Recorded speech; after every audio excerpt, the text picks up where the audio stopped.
Hello, it is Saturday, February 4th, at least where I am, at midnight. My name is PJ, and I am And joined by. Marcelo, hi PJ. And. Sorry. Oh, no, it's all good. This is, this is Boatrek Live, people.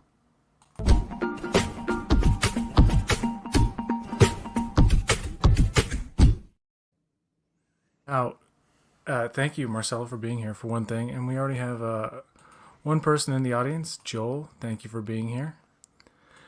The first thing we're going to talk about is the very underwhelming Star Trek Picard final trailer. Now, I know other people think differently. A lot of people are like crazy about it. I was looking for something that would tell me like the story or at least the setup, and it's a whole lot of something's coming. It's really bad. Watch out. Don't trust anybody. Ooh. And it's like I might as well not have watched it. Still excited to see what happens in the third season. But overall, it didn't increase my excitement. It didn't make me think it was going to be any better or worse than where my expectations are right now, which are pretty neutral. I'm trying to keep them as neutral as possible. I would have to tend to agree with you. The final trailer for Picard really didn't give us. I mean, it gave us a sense of what the story is, but it didn't give us a a real concrete idea of what is going to be happening in the final season. It was Very all about, generic. yeah, it was all about. There's a big threat coming. Somebody's after Picard. Dr. Crusher is involved somehow, and the original and my beloved TNG crew is coming back together, but it was very very generic. That moment at the end where you hear Beverly's voice sing, "We're with you always," and Picard says, "Engage." I knew I was supposed to feel something, but I don't know if it is because the first two seasons of Picard have left me kind of like uh, down and out about it. The whole thing, like, it's some kind. People say it's some kind of magical transformation of a series that has already had two abysmal seasons. So it's perfectly understandable, I think, for people to have doubts. It's just like I need some convincing, and I think part of it's going to be that it has a good chance of being okay to good, and if it's okay or good, it's still going to be better than it's still going to be the best season.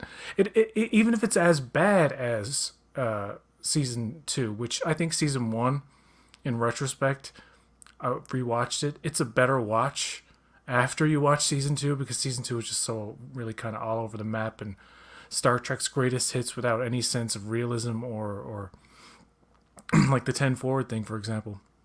It's a nitpick, I know, but like Guinan has a bar on 10 forward street or whatever, and it's like the reason 10 forward was called 10 forward was because it was deck 10 in the middle forward part of the saucer section of the ship. And it's like, how would she in the past know that? It's like, there's a whole bunch of stuff. I can't even get into it. I'll get into a big spiel about season two. But it seems to me like it's not like a show can't dramatically improve in one season. I'm just saying, even if it's decent, even just the cast alone itself, with the subpar kind of writing and storytelling that we've gotten in the first two seasons, would still be the best season just because Worf's there. And well, who knows, maybe there is that fear that they're going to ruin the characters. It's supposed to be this grand send-off, and like, what if it's not?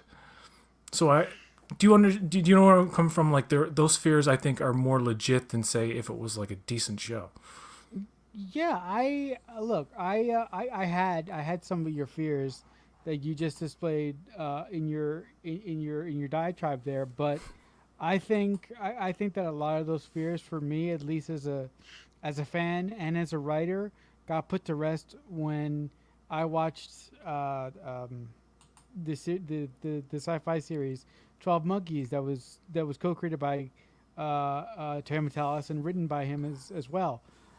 Watching that really showed me that he is a extremely competent, talented writer, I don't think that whatever he does with season 3, whether it's good or bad, for me personally, it's not going to destroy the legacy of these characters that I love so much. It may piss me off for a while, but it's not gonna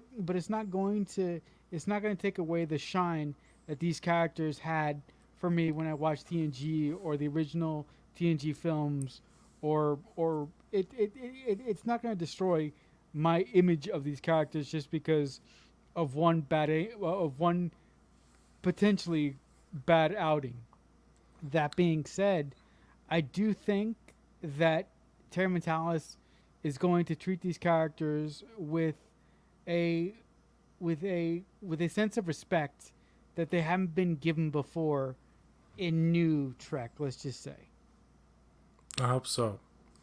And of course, we know one of the it's been already reviewed by people, some of whom despise the quote Trek hostage crisis that is that has been happening since 2009 or even before. Well, they planned the reboot back in 2007 or 8. So, like from Enterprise ended, the so-called Berman era. People don't. I'm beginning to learn that there's some people out don't like the term Berman era, which is so like it's just so second. It's just so.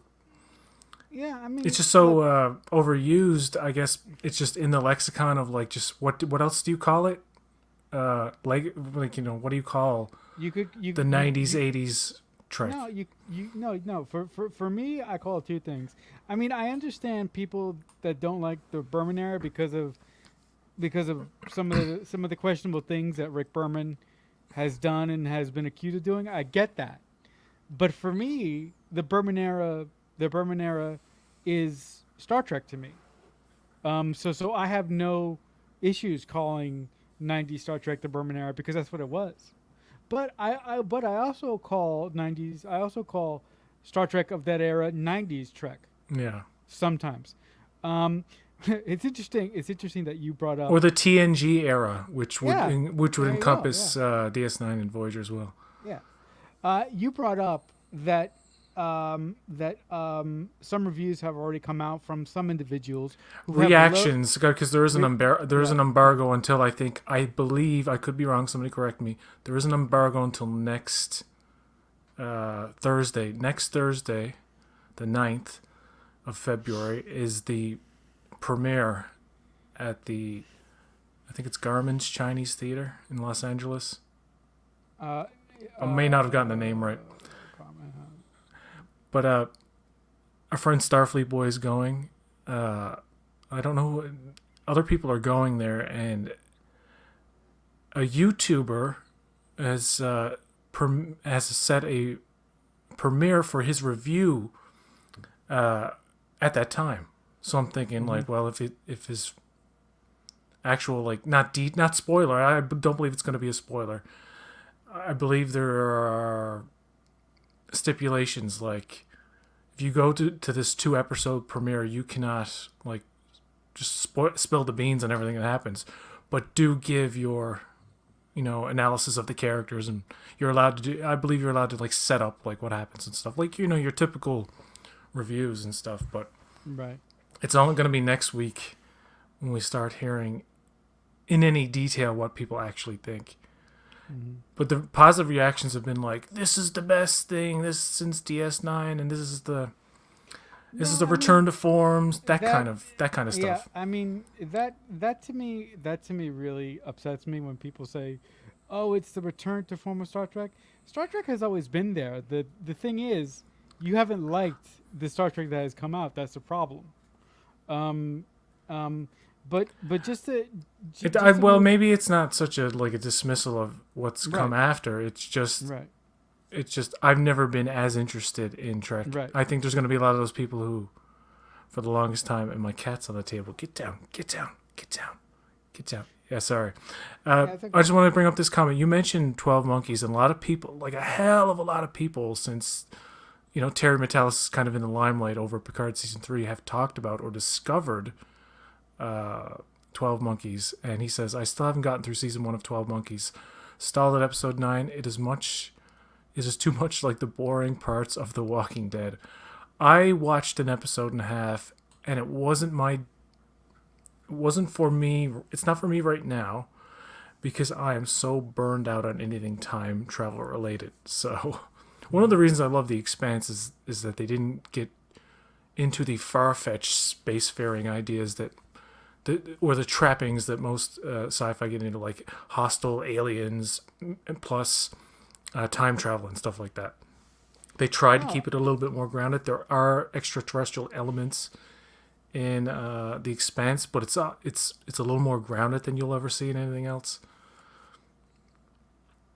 No, I think the brilliant thing about The Expanse is, especially the first two early seasons, all the principal backbone of the show was built on politics between between human civilizations trying to live with one another among the stars, and that was great to me.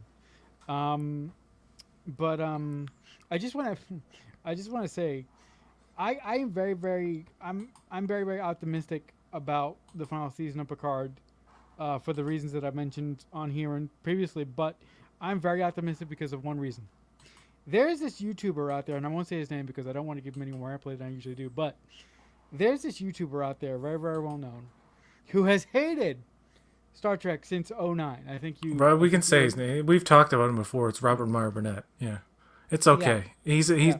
I've talked to him and I've asked him so many questions about Picard season 3, and to his credit, he is not.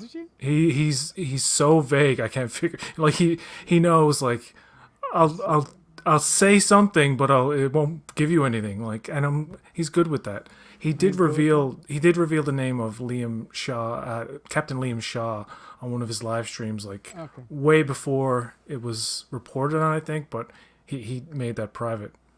But yeah, I just want to bring up the image of Todd Stashwick while you're talking. You continue your point. I'm just gonna bring up this image. So the main reason that I'm very, very hopeful for this final season is for two reasons: because of Chad Metalis and because of Robert Meyer Burnett's. That's the wrong one. What the hell? That's the wrong one. Sorry. because of Robert Meyer Burnett's take on season 3 of Picard. For someone who has loathed the direction of Star Trek since '09, for him to come out and say, this is the best Star Trek has looked in a long time, and this story is really, really well written and really, really well crafted, that really, really makes me excited. Because if you can please Robert Meyer Burnett, you've done something truly special. Yes. Well, I mean, it's subjective. It's his opinion, right, and I understand why people doubt him, but I do have to admit that a part of me thinks like maybe there's something to it if he likes it so much over the other stuff, because he says some harsh things about creatively bankrupt and they don't care. Like, I don't subscribe to this idea that they don't care. I think the heart's always in the right place. It's just the execution is just it's like they mess it up for a particular sector of fans. I will fully acknowledge that everything that's come out Star Trek since 2017 has had its audience that supported it the whole way. There's no denying that. And this idea that everybody hates it and it's not doing well, it's not popular, that's ridiculous. That's ridiculous. It may not be Star Wars popular, and it never should be, because it's not the fucking same thing. It's not. It's a niche franchise, and I think it should stay that way. I think maybe it seems like they're spending a hell of a lot of money. I'm wondering how they're making that back, because where's the merchandising that's going through the roof? Eagle Moss is no longer in existence, so where's a lot of the hardcore fans would get all these ships, these expensive ass ships, and display them in the background. And I'm not one of those guys, but I really think those people who do that are cool. I would love to go to somebody's house and see all kinds of stuff like that. But I actually have a couple. I actually have a couple of ships back here in my on my shelves. I have the NX-01. I love that ship, and I have not a Star Trek ship, but I have the Orville from the Orville. Oh, cool. That's awesome. Yeah. I Well, I totally just want to say in this totally forgot. trailer, this is the first time we meet the captain of the Titan A's, Captain Liam Shaw, and he's having a dinner with Riker and Picard. I think this is the first episode, and they have to get on the ship for an inspection, but it's a ruse. Like it's some. I think Picard and Riker are being sneaky about it or something. There's something else happening. Uh, Do you I think? would guess that the ship gets attacked. I don't know if he dies in the first episode or if he dies at all, but he's the captain of the Titan A. Seven is presumably his first officer. Do you If think? they're talking about a show about Seven and Rafi, starring Seven of Nine, I don't think it would be another disco thing where it's like about the first officer. I think she will eventually become the captain because he's not in a lot of the other parts of the trailer. He's just in this beginning part. Do So you think? Do you think that's just that when speculation, folks. Right. I'm curious, PJ. Do you think that when Riker and Picard come aboard the Titan to do something funky, do you think they have told Seven, or do you think they didn't tell her? They're just I like, don't know. cause, cause, Maybe Seven cause. wouldn't be in on it though. She'd be like, my loyalty to my if it's like chain of command, you'd be torn between loyalty to your captain and loyalty to like fucking Admiral Your friends, Picard and Captain Riker. not your friends. Yes, and she's only recently become friends with Oh yeah, Picard in the right. past couple of years, With Picard, right? Yeah. and we don't know if she's met Riker before. Has No, she? we don't Maybe. know that. Maybe. Um, yeah, but like you said before, when I watched this trailer, it was cool. It was awesome. But let me tell you something. I got a bigger pop out of the first teaser trailer for the season when Picard was writing on his desk, and you would hear the voices of everybody. I'm like, that is amazing. You're talking But about the teaser, like the very first kind of yeah, promotion, like way even like before it was finished filming, like they yeah. released a little teaser. Yeah, Yeah, that to me gave me more juice and gave me more nerd goosebumps. Although I will say, um, the last shot when you hear Counselor Troy's voice when she goes, we're always with you" or something. That really gave me goosebumps and that really got me hyped and excited. But the rest of this final trailer, I could take it or leave it. It was just fine. yeah. Excuse me, I need to take a sip of drink.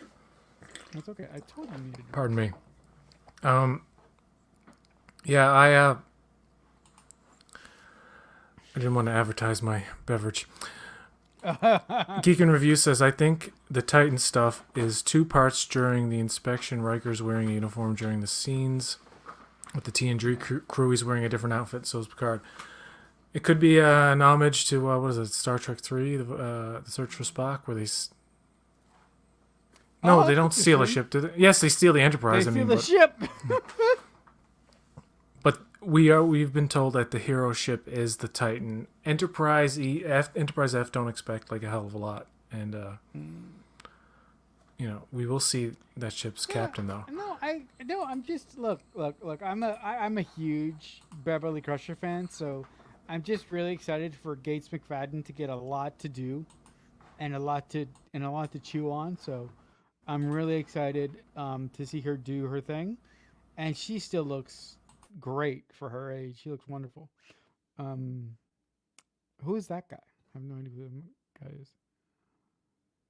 Who the hell is that man?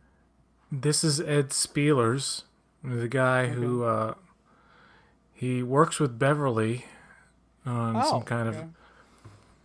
Now, people were speculating, is he Picard's son? I was joking about it. I don't think it.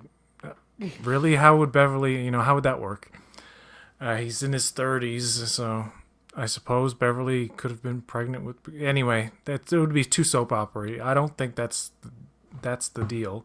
No, but I mean, if they wanted to go that direction, I could probably wrap my head around Beverly knowing that she was pregnant at a point, but because of the falling out with Picard, she didn't want to put that overdue pressure of him having a son all of a sudden. So I could see Beverly turning halfway around and not raising the kid by herself, not telling Picard until she absolutely had to. I know that's a little bit out of character for her, but I think based on the situation that we might see them being in at the start of season 3, I think it could be plausible. You know what I think? And what I'm about to say is a potential spoiler. I don't know. I swear I don't know. So if it turns out to be true, and I doubt it is, I'm just throwing it out there. Okay, he's presented as a humanitarian who's working with Beverly, right? So he gets with the TNG crew and becomes their ally, and he's working with them. They're dealing with Vatic, right?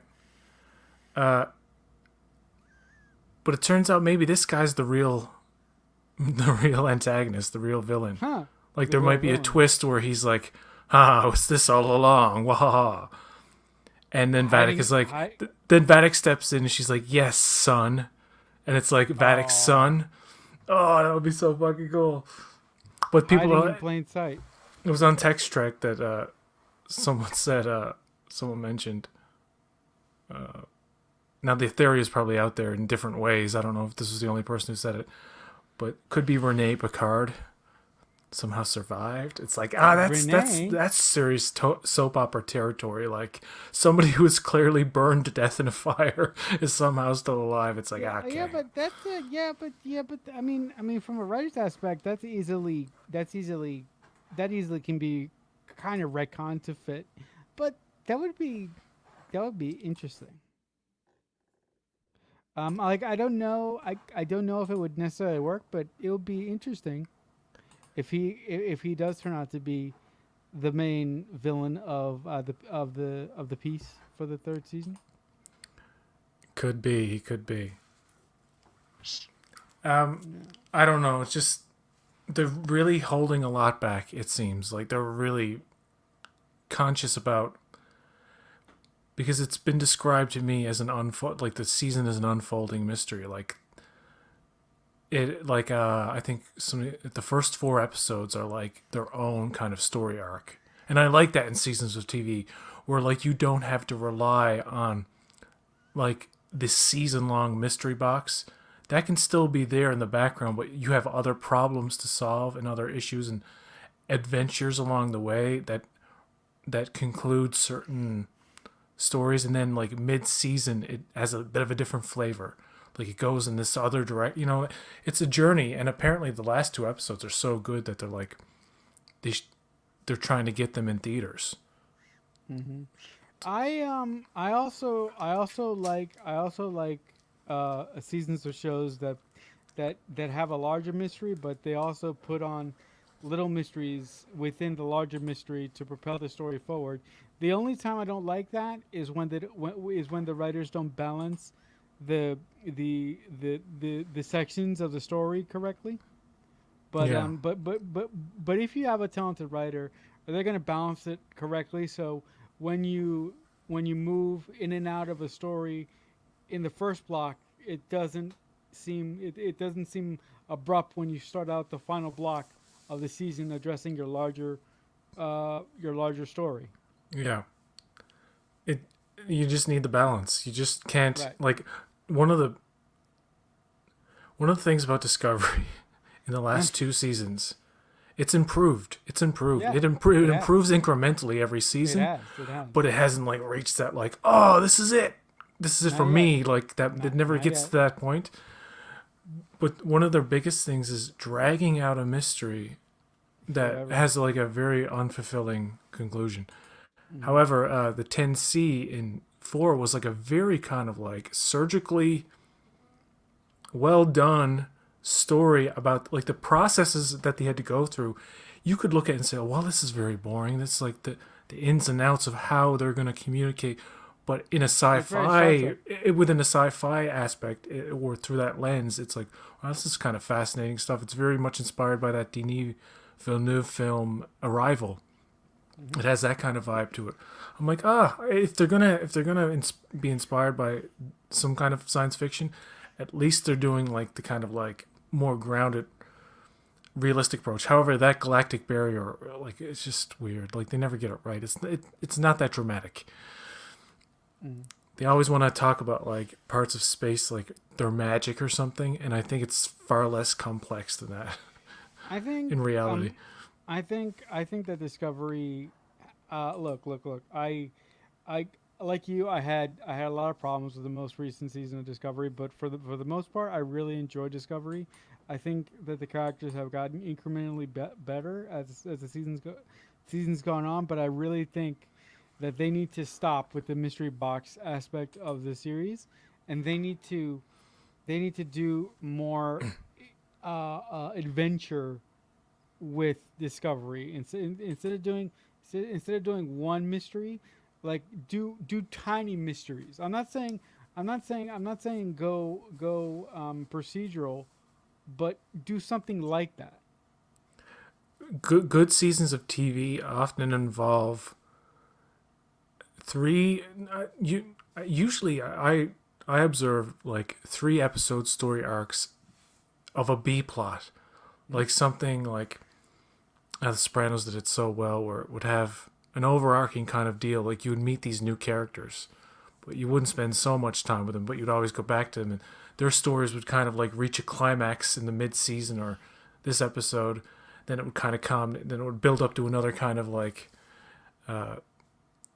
subplot or mini plot. But I guess my point is, uh, what I've heard about season 3 is that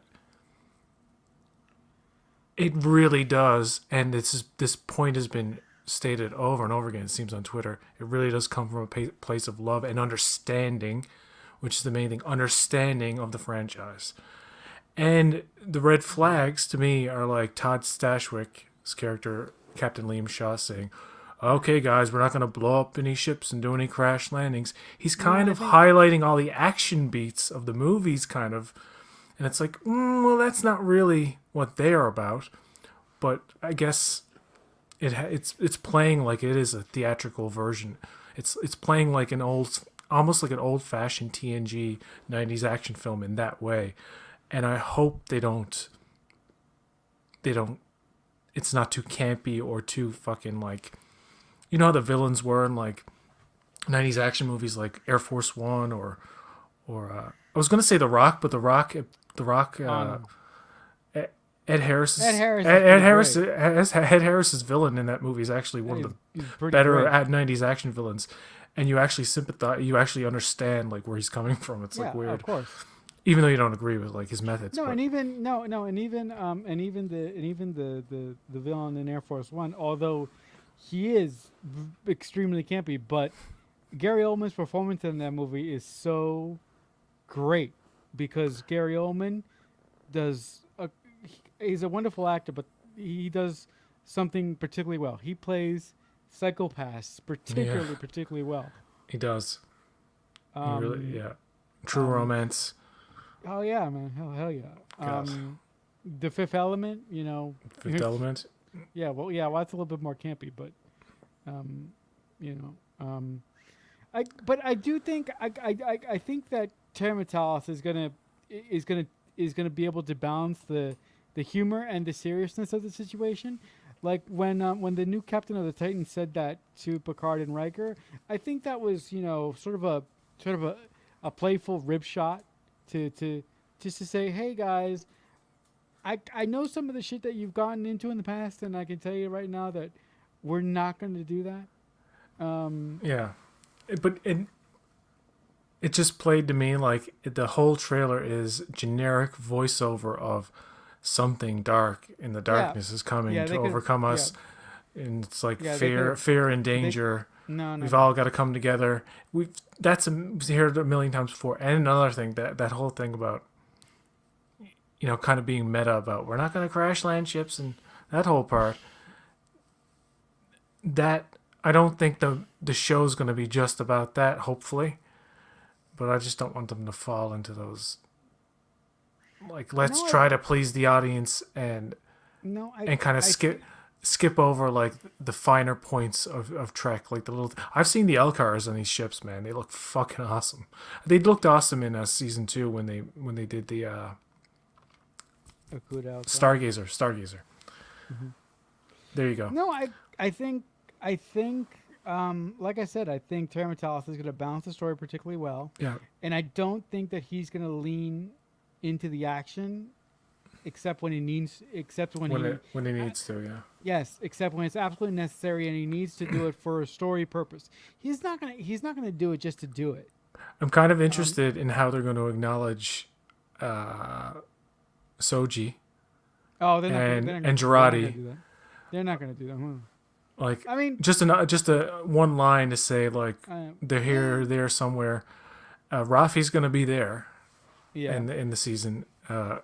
She works with Worf, it seems. yeah, yeah. I mean, that's gonna be an interesting pairing. But if I was in the if I was in the writers' room with Terry Matalas and he asked me how do you think we should go about acknowledging the characters that made the exit last year, I go, listen, if it's not, if you don't need to do it for the story that you're telling now, don't do it. Just just just leave those characters back where they were, and just move forward. Yes. All right, let's move on to this cool Something else. news. This cool news that came out. I'll show the image. I got to give credit to the people who put this together, who are Heroes Reforged on Twitter. Oh, I love those guys. Those guys are awesome. Yes, they James Gunn recently on January 31st, he announced a new slate in the first phase. He didn't call it a phase, but it's the first phase of the DCU plus Elseworlds projects. And I didn't know how to feel about this, to be honest. Like when it was all said and done, it was like a 5 minute video where he just, this is coming and that's coming. One of them is going to be a Superman movie called Superman Legacy. Uh, did you listen to that announcement that he made? Yes, I did. And I'm a really big fan of James Gunn, and I think that David Zaslav really did something smart in, first of all, finally giving DC the respects, finally giving DC the respect it deserves by giving it its own studio.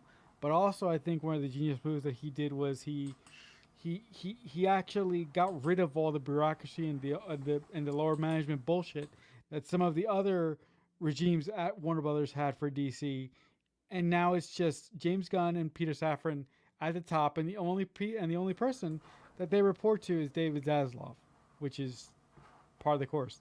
But I really like how James Gunn laid everything out. At least for now, I'm really interested. I really like the fact that he's gonna we're gonna have characters going in and out of animation. I think that's really cool. I also like the fact that we have a sub section within DC Studios, Elseworlds, where we can tell stories that aren't necessarily within the DC canon, that they're apart from everything else. I think Yeah. that's a genius. I think that's a genius move, and I really love that up front he picked some really crazy, quirky projects to start with. Yeah, Um, like when Guardians of the Galaxy was announced, like what? yeah, What's that? And yes, this is kind of the same feeling of some of these things are like, huh? I don't get it. Like it's yeah, just as somebody who's not as deep into the comics and stuff. right. Like I really think I really think the Authority sounds really interesting. That cartoon series that'll be coming out first is interesting. I love that they're bringing back Swamp Thing, doing Batman. Introducing Batman again by doing the Brave and the Bold. I think is a very interesting way to tell a Batman story because we've never seen a Batman story start off with introducing the Bat family and start off with introducing Damian Wayne. We've never seen. I mean, we've seen live action Robin before, but we've never seen live action Damian Wayne before. So that's going to be really interesting. Lanterns is a great choice. I love what Peter Safran said about that. He said it's going to be a true detective kind of style Well, story. I well, since I have the graphic up and I can Yes. individually zoom in, I think. Hold on. Thank you. Shit. Wait. Wait. Oh, Wait. Wait. okay. Wait. I'll zoom in You got me on. all excited. Let's start from the most soon to come to the latter stuff. We Okay. still have the DCEU to deal with, Yeah. and I don't know what's going on with Aquaman: The Lost Kingdom, but is that the I- reset Aquaman? Because I know, it's I- been established kind of that it's going to be reset, but some actors will be allowed to stay in their roles. I think that James Gunn and Peter Safran are going to pick sections of the old DC EU continuity and bring it into their new continuity that they're building up now, and all that is going to be alluded to, and all that is going to be explained, and all that is going to be built into the Flashpoint event that's going to happen within the movies that will reset everything just the way that James Gunn and Peter Safran want. Sweet Jesus, Yeah, man. the universe is going to collapse in on itself. Yeah. Let's That's exactly what's let's going to happen. let's start. We can be quick with this one because I really don't care at this point. But Yeah. Shazam, I don't care. don't care. Let's move on. Let's yeah, move don't on. care. Let's move on. Hold on. There's a couple of comments. Sure. Grant Morrison Batman adaptation. That is nuts. Not familiar with that one. Yeah. Oh, Okay, we'll address the comments in accordance to the films. So March 17th, 2023, Shazam. Nobody cares. It's gonna fail. It's gonna bomb at the box office for sure. This movie, despite the controversy around the star of the film, will probably be the first billion-dollar superhero film of 2023, if not the only one. Was there No, one I think- else? Oh yeah, no, I shit! I'm think- forgetting Aquaman, not Aquaman, Ant-Man and the Wasp: Quantumanium, which I think will like peter out at like 700 million or something. Interesting. I think the Flash movie will be very, very integral to what is going to go on within James Gunn and what's going to go on within the James Gunn verse, because Flashpoint is going to be the inciting incident to the entire new universe. So Flashpoint's going to be one to watch, definitely. Yes, and of course Michael Keaton is in there too. Flashpoint's going to be the big bang of the whole new universe. It's and here's the graphic representation of the universe resetting. Yeah. And next is Blue Beetle, August 18th, 2023. It's the kid from Cobra Kai stars in it. Yeah, I know very, very little about Blue Beetle, but it sounds like an interesting project, and I'm down for it. I literally have no idea what it's about. Yeah. I think, and I could be dead wrong, it's about a kid who finds an alien suit. Yeah, you're right. Yeah. That's right. The next one is Aquaman, The Last Kingdom, coming out December 25th, 2023. Aquaman is going to be very, very interesting because with the Gunverse now in effect, it's going to be really interesting to see if Jason Momoa if they do some research, if they do some reshoots at a point, and Jason Momoa plays Aquaman or plays Aquaman differently because of the Gunverse being in effect now, and also the Gunverse gives a perfect excuse for them to get rid of someone who is very, very questionable and very, very difficult to deal with from a PR standpoint. Who's that? Really? The Gunverse gives them a perfect excuse to get rid of Amber Heard if they want to. I don't think it. Well, okay, she did shit in the bed. Yeah. I mean, Amber Heard. Like, I don't care to see. I don't care if I Yeah, see her in a no, movie. I'm like not no, one of those people who's like burned by like yeah, what she did to Johnny Depp. no. I don't. I mean, I've known toxic you're relationships. over. I've been in Yeah, one, and I know that like both both parties can definitely be at fault. And I yeah, think in that case with them, like when I look at the Johnny Depp Amber Heard thing, I'm thinking like you're both at fault because you both knew you were fucking bad for each other. You right. were And you so stayed well in aware it of it, and none of you took any steps to to say, get out of it. you know what, we need to part. Right. They I'm probably out of did, it. and one of them threatened. You know, it's all fucking weird, man.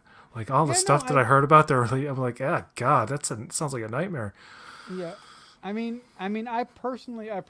really like Amber Heard as an actress, I, but I personally couldn't give a two rat's ass, a rat's ass about her personal life.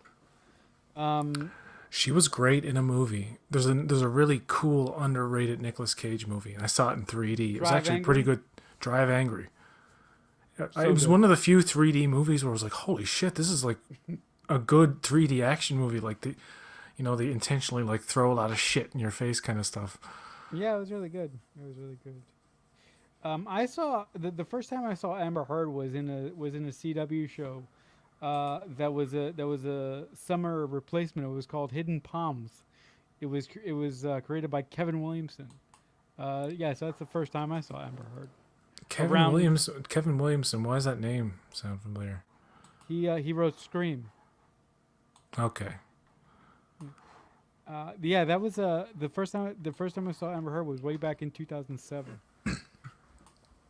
So this is the last D. I guess is Aquaman technically the first. See, this is why it's confusing for me. No, no, no, no. Because I think, no, I think, no, I think technically, from a technical standpoint, Aquaman, and the Lost Kingdom is the last official remnants DCE. of, remnants of the last DCEU. But I think the James Gunn verse will begin in earnest a little bit later on. It's a very confusing transition for me, and I'm not the only one who's like, huh? What's going Yeah, on? Now, it could be that Aquaman the Lost Kingdom is just, you could just easily say, oh, it's just set before The yeah, Flash. There you go. yeah, Problem solved. yeah. Then you can do anything you want after that. Right. That's right. But I think, but I think that with James Gunn saying that they're going to keep some things and they're going to remove some things, I think that they want to keep Jason Momoa as Aquaman, and if they do that, they have to change him in a way to sort of tie in Yes, with the Big Bang. exactly. Yes. And did you hear about the time Jason Momoa, just, I don't know, a couple of weeks ago, I guess, met with James Gunn and Peter Safran? Is that his name? Hmm. Yeah, so I don't know anything about the other guy at all. But he's he met actually with them and he came out of the meeting happy a as kid hell. on Christmas, like he just got like his first friggin' motorcycle or something, or motorbike. Yeah, I I think I mean when I when I saw that come out, I didn't know that James Gunn was gonna basically do like like a soft reboot, because that's essentially what it is. Um, so when he came out, not knowing what James was gonna do, I thought I thought they just gave him Lobo. I thought he was gonna play Lobo. Okay, Gunn said Flash leads into Aquaman, and Aquaman leads into the new Superman. So could you call Aquaman Yeah, the transitional yeah, universe film? Like yeah. The doorway. the events of Flash create the change, and you're seeing the changes in Aquaman. So by the time it gets to the end of Aquaman, you're like, okay, I guess we're technically now in the new Superman Legends universe and the Batman Brave and the Bold universe. Like, I don't know. Yeah, It's gonna be yeah. it's gonna be fascinating to watch. I mean, Yeah, it's gonna be really interesting. But I'm really interested to see how the general public are gonna look at this. Are gonna look at well, this because here's the general public right here. Ruben Diaz says slightly different people in underwear will be fighting, and that's all that's changing. He also said there was a comment earlier. He said, I look forward to not watching any of this." Oh well. I mean, hey. At least Ruben is honest with us. Well, yeah. Let's okay. So let's move on to the next thing. There's a lot of stuff here, man. It's crazy. Like this is really. I didn't expect this stuff, but the Creature Commandos animated series, which I saw the art for. I guess he showed the official art for the show, or whether that's the comic or not. I don't know. Yeah, But it this looks is interesting. It's got this an is Eon very Flux kind of vibe to the yeah animation. yeah. This is very interesting. I don't know a single goddamn thing about this comic, but the most interesting thing about this is that James used this to mention, oh, if we do any animated stuff, there's a high possibility that the same actors who play the animated roles will have an opportunity to play those same characters in live action if we choose to go down that route. That's the most interesting thing that he said about this. And you really have to know your grand plan. Like For you, James to say something like that. I think there are pages upon pages of outlines of like how all this shit's gonna go down.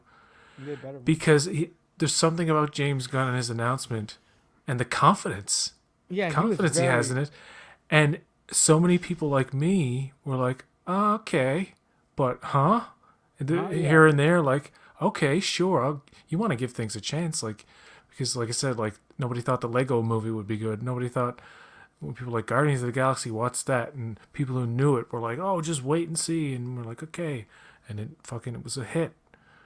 Uh, that franchise is absolutely beloved now. I mean, the third one's coming out this year, and Yep. it's going to be interesting to see. Anyway, let's stick No, with DC for now. Creature yeah, Commandos, have no idea. I have no idea what that is. There's just some misfits, and it's all. Well, this is the one I want to talk about because it's a live action series starring Viola Davis. as the Uh, same Amanda as the Waller. same or different version of. It's weird because she Probably, said because probably James Gunn said she was going to be teaming up with members of Peacemaker. Peacemaker. Yeah, she's Amanda Waller is probably going to be a slightly different version of Amanda Waller, and I think the same will apply with the Peacemaker crew. What But Ruben and Fatheree, you need to get down here because you got guys got a lot to say too, and man, Marcelo's commentary so far has been like is really good because you have knowledge about this stuff. You're way more knowledgeable about it than I am. But yeah, there is also stuff like you said that you like, huh? I don't quite get this thing or that thing, but you know. But it seems like one of these plans. It's not like a home run for anybody. Like people like parts of it, but it's not like no one person is saying like it's the greatest thing since sliced bread. You have a very positive outlook on it, and that's great. But I'm just confused about like, is it gonna be like?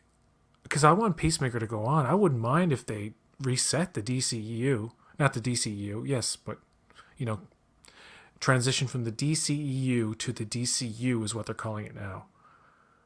I don't mind if Peacemaker goes on because season 2 is presumably coming. So if Waller's coming, he didn't mention Peacemaker season 2, but no, he talked about it with confidence before, and I'm like, I want that to continue and for Waller to have the same continuity, therefore existing in the not reset DC. This is why it's confusing for me. I want to know how different everything is going to be for certain characters. Like, no, can I think Peacemaker stay the same, or does it have to change now? no, I think that some characters are going to be vastly different, but I do think that that within the new universe, some characters, for some strange reason, some characters are going to remember what the universe used to be like. Hmm. Okay. Now, Do I you could notice be it? wrong. Remember when they did that with the Arrowverse? There was some kind of Yeah. reset at one point, and it's like, Mhm. oh, they're just, it's just their way of let's fucking change the show and Yeah. and try things and like call it a universe reset with timey wimey bullshit. Yeah. What will threaten the end of the world, galaxy, universe? Creature Commandos looks like Guardians Suicide Squad stuff. Gunn can do that. And I know there's a fear out there that people who don't like James Gunn's style, because it's not always for me. I think the first Guardians is great. Second one, I can't watch it. I like parts of it. I think parts of it got some fucking like awesome visual stuff going on, but No, actually, as a movie, it's yeah. just like not good.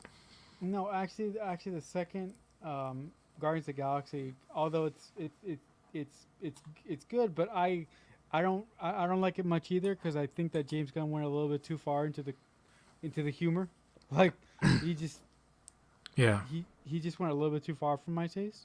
it got the goofiness got so overplayed. It was just Yeah, I'm watching a live action movie or a cartoon. Like I don't know. yeah, and no, I mean, look, when James Gunn announced a Waller live action series, I was like, whatever. I'm not look. I'm not the biggest fan of Amanda Waller. I do love Peacemaker, but I've never been a Amanda Waller guy. I love Viola Davis, and in this show, I want her to have a crying snot leaking kind of like wet face, kind of like she's really good at like realistic fucking like Tears, yeah. realistic crying. Like oh my god, is she acting or is she really crying right now? It's like you really don't know the difference. Yeah, that's a sound. I think that's method. That's a form. I think they go method. They had like actors who were that good in scenes. Like Fences is a great movie. Like Denzel Washington and her in that are just. Yeah, Fences is outstanding. You know what I would have loved to seen here instead of Waller? I mean, it would have been it would have been a big swing, but it would have been cool to have like a 10 episode miniseries. Like do a live action Harley Quinn miniseries with Margot Robbie. Going over how Margot Robbie became Harley Quinn. Start the series with her as Like, Harley as Harley Quinzel, as Dr. Quinzel. Yeah. Yes. Yeah. And redo the flashback in Suicide Squad, but better. Do it better. Bring Jared Leto back. Seriously, I would have preferred that. Yeah, there you go. Or Bring Jared Leto back. Seriously, I would have. Sorry. Is that my voice? Hold on. Wow. Okay. I don't sound like that. Hey, Fatheree, how you doing? Fatheree is here. Hi. Hello, Fatheree. Thank you for being here. I'm not on my my typical Starship Texas, as you might be able to tell. Are you traveling right now? I had to stay in a hotel because the winter storm knocked out my electricity and internet. So. Oh wow. Here I am. That sucks. But it's a dog-friendly hotel. Right? It is. Amos is here. He's actually eating dog food right now. We just went for a little. I'm wearing my my Keep Calm and Klingon T-shirt that I bought from Garrett Wong. Actually sold it to me at STLV. So he prints his own Star Trek T-shirts. That's cool. We're just talking about the Waller thing. Yeah, y'all skipped over Creature Commandos. Like Creature Davis Commandos, is amazing. what the fuck is that? Well, let's go back to it. That's the one of these. That's the one I'm the third most excited for. Okay. First of all, I'm just like over the moon excited in general because I think this is going to be a lot better. So, what's your understanding? What is your understanding of what Creature Commandos is? It's normally set in World War II, but it's basically like a collection of monsters that the government uses to go fight the Nazis. I think Frankenstein and Bride of Frankenstein are both going to be in the lineup here. And it looks like Weasel from Suicide Squad is going to be in it. So I guess Weasel's old enough. He was around in World War II. But my understanding is that a lot of these animated projects will still be part of the DCU universe. And anything that is not labeled Elseworlds is part of their shared continuity. So the Batman Chapter 2, for example, will be labeled Elseworld. The Joker meets Lady Gaga, whatever movie they're making, I don't think any of us still know quite what that's going to be, but that'll be labeled Elseworld. But yeah, you can probably guess the one I'm most excited for. Superman? Yes. So this chapter, it's not like Marvel has the phases, and now with DC it's the chapters. So It's like we Gods can't call and it Monsters. phase 1. Gods Call and it chapter Monsters. 1. So plan for a release July 11th for 2025 is Superman Legacy, and it's going to be the first official new DCU continuity, full on, no more messing around with. This the is transition built from the ground up by James Gunn, so this will be 100% what he wanted to do. So what do you think of Aquaman as like a transitional film? Like the Flash resets it, Aquaman takes place after that, and do we see some changes occur during Aquaman? Do you think, where it's like by the end now we're in the Superman Legacy universe? I mean, it sounds like that they shot stuff with Michael Keaton as Batman for The Lost Kingdom, and now they're shooting like new stuff with Ben Affleck. So are we gonna see like multiple Batmen in that movie? Is like I think that will have some type of like multiverse effect to it. There are too many Batmen. That's what they're gonna say. Is like there are too many people playing Batman right now in movies. We need to stop. PJ, And it's even so in TV funny. shows. It's so funny you're saying that because one of the big problems with the comic book world for the last couple of decades is DC learned, okay, Batman is our biggest cash cow. So instead of printing all these other 30 different characters that could carry their own ongoing comic book series, let's just make a shitload of Batman titles and flood the market with Batman and have Batman coming out of our ears, and just we'll do Batman from different universes and it's just Batman, Batman, Batman all the fucking time because that's what the people want. That's it's a bit much, but That's too much. PJ, you know I respect the Matt Reeves Batman movie, but I've talked to you about it before. Just it's not what I wanted with Batman. The Batman and Damian movie I think will be much closer to what I really want. So I'm glad that we get the best of both worlds. They'll continue to do the Matt Reeves stuff, and they'll also do something that might be closer to what I want. So it's kind of like everybody wins. I don't. That's the way I look at it. What do you think they're going to do with the Superman movie? We know it's not going to be an origin story. I'm thinking Brainiac as the big bad because they said that they're going to be dealing with Superman faces like the conflict of his Earth humanity versus his Kryptonian heritage. It kind of makes sense why you would call it legacy. So I think it's going to be something from space must come to Earth.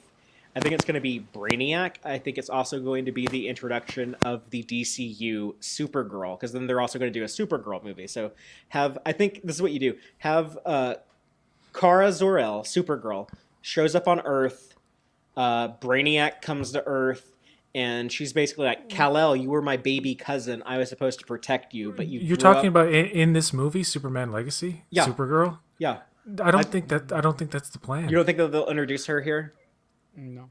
No, I think they're going to introduce her in her standalone Her own movie? Okay. Yeah, I mean, maybe they'll do that, but I'm just thinking like something from his past, something from Krypton is going to, be important in the movie. I think Brainiac is like the most logical, because fans, as far as like it being not a hardcore Superman fan, but I'm not familiar with Brainiac so much as like the animated series from the 90s. Like it's my only outlet for like what Brainiac is. But he was from Krypton in that cartoon. Yeah, like that kind of version of him is like the only one I kind of see, and I would be interested in them doing like a film version of that. They never have. And you know what talked they about need to do though? They did a quasi version of it in Superman 3 kind of, and they were gonna go there, but they didn't. Yeah, what they should do though is if they are doing Brainiac, he shows up on Earth with like an army of robots, so that you can have Superman actually just like beating the shit out of something. Like you don't want to do like Superman Returns where he doesn't throw one punch the entire movie. Superman debuted in Action Comics. Like he needs some action. Like I want to see like the big fights, but I think my feelings on Zack Snyder as a storyteller, and I don't really like the way he went too much into that in Man of Steel. He kind of wanted, let's just do like this 30-minute battle in Metropolis, and I think I want to like merge Man of Steel and Superman Returns like together. I feel like they both got different things right, but and if you had like that level of heart, but also like that level of spectacle, you would have the perfect Superman movie. And I hope that's what we get with Legacy. I'm a humongous Superman fan. Superman is my favorite superhero of all I didn't know time. that, Marcelo. He's my favorite too. Yeah, actually, I knew that about you because we actually talked about that at the Oh, point. sorry, I was probably drunk. No, Speaking of no, which, I'm no. gonna go grab a beer, but I'll still be listening to y'all. So you Okay, can go keep ahead. talking. Cool. I think Fatheree is right on the money. I think that Superman Legacy is going to be a mixture of some of the elements from Men of Steel and some of the elements from the '70s Superman that more joyous that more joyous iteration of Superman. Yeah. But The, I the do the think one with that's about hope and the American dream. I know it's like now it's like more he has to have a world kind of perspective, right and saying right American dream and the other Superman is like kind of the taboo now. But yeah yeah yeah. But the other thing that I'm gonna do, the other thing that I'm gonna say guess is what? that I He's think American. He's American. mm, He wasn't born, but he was raised in in Kansas. Kansas. So he's so yeah. When people say that He is Superman a is American. representation of American. People want to say like, no, let's have a war. Yes, but Superman, as an American, is like about the world. Is an American who loves the world, loves the planet Earth, because it's not only about the country for him, because he's literally an alien. The No, whole but planet is alien to him, so it's like his baby. Like that's part of the reason why he's compelled to fly around and just stop any wrong thing he can. Like he's just, right. it's not about like some it's not like a Batman thing where something damaged him psychologically. Now he needs to like fill a hole. It's No, I literally about I'm a good person. I have the power to do things that nobody else can. In moments of like disaster, I can save people. I'm gonna do it just because like that's who he is. Ruben says Superman is U.S. imperialism personified. Uh, they call it the American dream because you have to be asleep to believe it. Was that George Carlin who said that? Yes, it was definitely a George Carlin quote. I'm a good person and I'm going to force my goodness onto you. Oh, Ruben, you're hilarious. That's the more cynical take on the character, but I think there's room for an actual heroic You know what Superman. Who's I've always actually wanted them to do? If they were ever going to reboot Superman from the DCU, was to set it in, like, don't necessarily do a remake of the Reeves films, but just set it in 70s or 80s. I would prefer 80s. Because then you have a time where it's more believable for a man like Clark Kent to go about his business and not be pointed at and say, "Oh, look, you're Superman." In this day and age, a few people on the internet would figure out who the fuck he was, like quickly, very quickly. In the 70s Superman, you kind of have like this.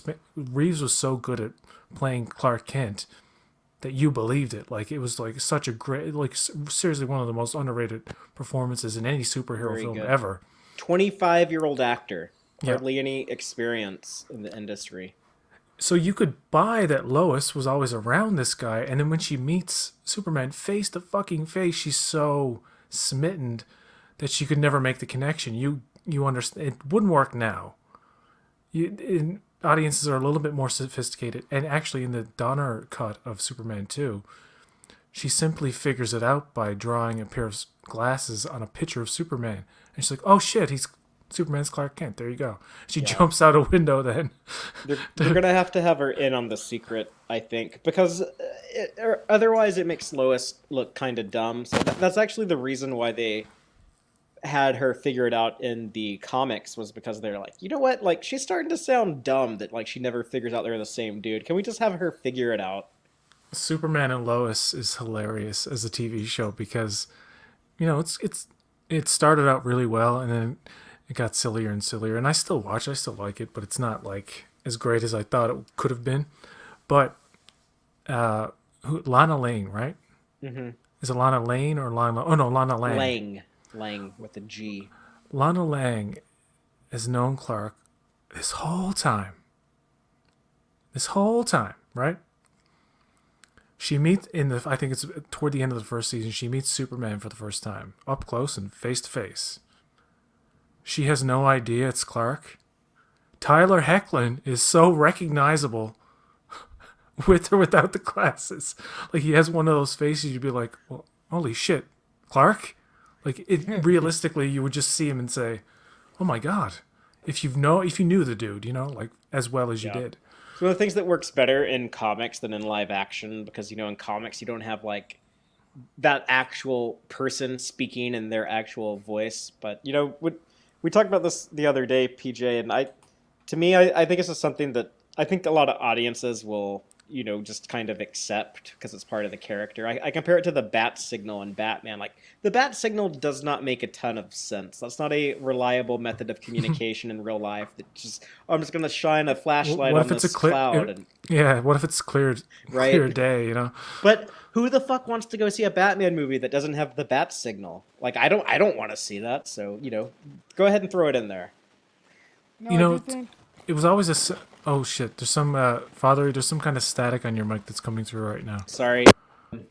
This Oh, it's gone. It's gone. Okay. This headset does that sometimes if it's not connected Sorry, well. go ahead, Marcelo. No, I do think that Superman and Batman have that one big ask where Superman's thing is, people can't tell his true identity because of his glasses, and the Batman thing is, oh, if we need Batman, we're gonna shine a light in the sky. But I think that's part of the charm of the two characters, and Hmm. if you're a true fan of those two characters, that's something that you go with because it's baked into the character, but you know that it really couldn't work. I love the bat symbol, and I think it should stick around as like You this hush. the symbol of fear. And like, criminals see it in the sky, and they're like, oh god, they got Batman on their mind now. It's kind of like Yeah. the cops are like using Batman almost to strike fear at times. Yeah, Nolan and Reeves both did that, huh? Like The Dark Knight opened with that, Yeah, the with Dark Gordon with Knight. the signal on. Yeah. Uh, Ruben says, I firmly believe that pop culture cocaine like superheroes has made people like cops think they can be vigilantes too because they are enforcing what they see as good. I don't know. What do you think about that, guys? I think you know what I think Ruben I didn't has some understand that interesting comment takes. personally. No, I Sorry, didn't. no offense, Ruben. No, I'm like, I was like, I don't really understand what you're trying to get here, but that's a nice viewpoint. Can we move? Let's move on from Superman now because there's some stuff, dudes. Okay. Some killers, Yeah, man. yeah. God. Superman deserves like more conversation at some point, but yeah, this is a huge slate to talk about, and we should There's so definitely talk about some little of this we other know stuff. about the new Superman too. Right, But right. Lanterns is a live action series that is going to be, as James going to put it, like True Detective, but with like With space shit with aliens. Space cops. you know what I'm personally thinking? It's going to be True Detective meets Men in Black. Oh, I like that. I'm so That dumb. would be cool. I tried to click on Joel's comment like I'm running the stream. I'm so used to being able to do that. Cops were evil 100 years ago. They just got a Punisher logo now. Is that from a Oh, movie? Is that uh, from the Punisher movie? Does he say that? No, Uh, that's like a thing in cop culture is that like they adopted the Punisher logo as their logo. oh, really? So interesting. I, much so that Marvel actually tried to change the Punisher logo, but it looks really dumb now, and I don't think anyone likes it. Zero origin stories mentioned in all this. Well, Supergirl, but we'll get to that in a second. But what do you think of this Green Lanterns thing? Do you think it has potential? Let's not stick too No, long on it. They shut down the Green Lantern show that was in development that would have had Guy Gardner and Simon Baz as Green Yep. Lanterns. This is going with Hal Jordan and John Stewart, which makes sense because I think that those are the two most famous Green Lantern characters outside of And comics. Jon Stewart was the best host of the Daily Show, in my opinion. Yeah, well, I actually I talked think he's to a bit one of too old. I think he's a bit too old to play superhero now, but whatever. I actually talked to one of the co-creators of Jon Stewart in the comics. He's like, "Yeah, we didn't know there was going to be a late night comedian named Jon Stewart when we named this guy back in the '70s." It's a very common name, actually. One of the most common, I would think. But I don't know anything about True Detective other than everyone likes season 1 and hates season 2.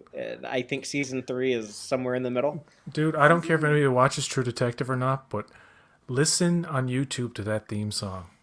It is such a like a Dustin Bones is one of these like country songs that just get you in like a mellow mood. I don't know what it does to me. It's like the dude's voice is like very haunting. I'll And check it's like it a very, out. it's a haunting kind of I can't remember the name, but you know what have you ever heard that, Marcelo? The theme song Yes, from yes, True Detective? yes. I'm a huge Dun True Detective. dun dun dun dun, dun something like that. Yeah, I'm a huge True Detective fan. Season 1 is great, and I really like season 3 as well. Mm. And the new season now that's coming out with Jodie Foster looks really interesting. I love the first season. Um, Second season was good. I don't remember the third. I yeah. can't remember watching the third season. There is a third Um, season, right? yes, there is a third season. And who was Uh, in that? what's his face? The guy who's gonna be played. Oh my God, what's his? Oh, Uh, Marshall Ali.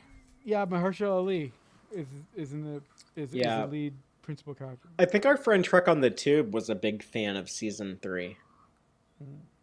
I Um, maybe I started watching it, didn't finish it, but I can't remember getting into yeah. that. As far as Green Lanterns go, I think that James Gunn and Peter Safran really gave the Green Lanterns fans the best of both worlds because a lot of people wanted, Jon Stewart, and a lot of people wanted Hal Jordan. So Hmm. you're gonna get the best of both worlds in this series, and I just think it's really cool that we're finally gonna get a Green Lantern live series because I've been hearing about a Green Lantern live series for years. I mean, Greg Berlanti, the architect behind the CW universe, was supposed to do a series around the Green Lanterns for Yeah. years and years and They years. were casting people. Yeah, yeah. So so it's really nice to see this come to fruition, and the fact that it's going to be like True Detective or some sort of space cops, I think is a genius idea. Yeah, and there's been a lot of fun stuff in the comic books in the last couple of decades, in particularly that I think will translate pretty well to the general audience and live action. They said that the show is going to be kind of Earth based. So there's kind of like two different types of Green Lantern stories. There's like superhero stuff on Earth, or they're like going around in space doing space cop stuff. But I think if the first season's successful, they might be able to do more of that big budget type space cosmic stuff in future seasons, or maybe even do like a spin-off movie. They've also talked about doing more Green Lantern movies. Just like the Ryan Reynolds one was so bad. Yeah, The yeah. The only Authority thing, is. Oh, sorry. Go ahead, Marcelo. sorry, the only positive thing that came out of the Green Lantern thing was Blake Lively and Ryan Reynolds met. That was it. Sorry. I have no idea about this Authority film. It's the second film in the new Hmm. slate. I I think. So I Oh can no, tell you a go little ahead, bit Fatheree. about the Authority, but I've never read the Authority comics, but I know about them. But they were a Wildstorm comic that got started in the '90s and drew a bunch of like big attention from a lot of like really big creators. Eventually got bought by DC and kind of folded into the DC's catalog of characters. But it's kind of like Watchmen esque. It's like one of those like realistic takes on superheroes, but it's like what if a bunch of like super powered people decided to like start like a Justice League type of organization, but actually were like, okay, the world can't run itself. We can't trust these irresponsible mortals. We're gonna need to like grab control and Sounds like be a little bit more Ah, proactive like that. So if that you're does like a dictator in some sound third really world good. nation, they might just come down and like blow up your government and kill all your army one day, or stuff like that. So do you think it would kind of be like The Boys In I that, haven't like, it watched The could go Boys, but probably rated R. Do you think some of this stuff? it'll be rated. A lot of the stuff I think will be rated R. Swamp Thing will be rated R. I bet The Authority will be rated R. I think even the Green Lantern movie. You could. I don't want them to be like Well, not the movie, the TV or show. I'm sorry, the show. I don't want them to be That like that shooting that people's heads off. But that would be an HBO right, style. I think yeah, it would be on HBO, wouldn't it? yeah. Did they All say this is that? going to be on HBO Max. Yeah. And if Peacemaker's any indication, then Sure. James Gunn is part of it. Then yes, there will be mature material, but he would keep stuff like Superman and Batman, say PG-13. Like Batman would be a hard PG-13, and Superman would be just regular. Right. Okay, the Authority. I don't even care. I will when I see something about it. I think. But this I next think- thing interests me. Yeah, go ahead. Go ahead. Just really quick about the Authority. I think that the Authority is gonna actually come back and is actually gonna be semi-introduced within Superman Legacy, and I think the Authority is essentially going to be the main or the quasi main villain of the for Batman to deal with because yes. I've heard some of the things that the Authority believes in, and I think that's going to clash very, very interestingly with Superman if they decide to do that. Mm-hmm. Do you think maybe if the Authority becomes like a recurring antagonist in the universe, they may have to team up eventually to fight a bigger threat? Right. That's possible. That's possible. Because I mean, they've got to go dark side eventually. Yes. He's got to. Darkseid will show up at some point. I feel like Marvel did Darkseid already with their version of Thanos in the movies, which I love Jack Kirby and I love like the dark side of the comics, but I was like, oh man, like they basically ripped him off so well over at Marvel that I feel like DC would almost have to do something different now. You showed up late to the party, so. Yeah, I mean, look. I love the Infinity arc within the first. Yeah, I ain't knocking Marvel. it. Yeah, but I think you're right. I do think that Marvel put so many qualities that belong to Darkseid into Thanos that it'll be really interesting to see if DC does do Darkseid, how they're going to approach him and what they're going to do with him. I love what they did with Darkseid and Steppenwolf and the Snyder Cut. That was. And I'm not one of these people who says, like, continue the Snyder, because you know what, Zack Snyder's doing other things. Why don't you go and support him there, and stop bitching about what's never going to happen? Yeah, I mean the point. I mean, But I want Ben Affleck as Batman. But that's what I'm saying. If you are a true fan of Snyder, support his work that he's currently doing. Yeah, I mean But they don't do that, so they're not really fan. Like I don't get it. It's contradictory. Like don't say you love him so much and then fucking don't support him. You tell him, Amos. I'm not saying not all of them. I'm saying some of them do. I'm not saying everybody who complains about the Snyderverse doesn't support him. It's just that why are you spending your time on beating a dead horse, basically?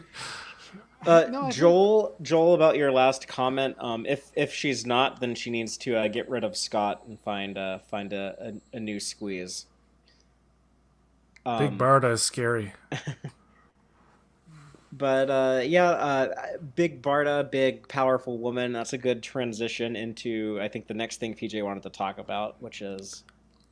You had one more point, Marcelo, didn't you? Oh, sorry, didn't mean to cut off Marcelo. Oh no, it's okay.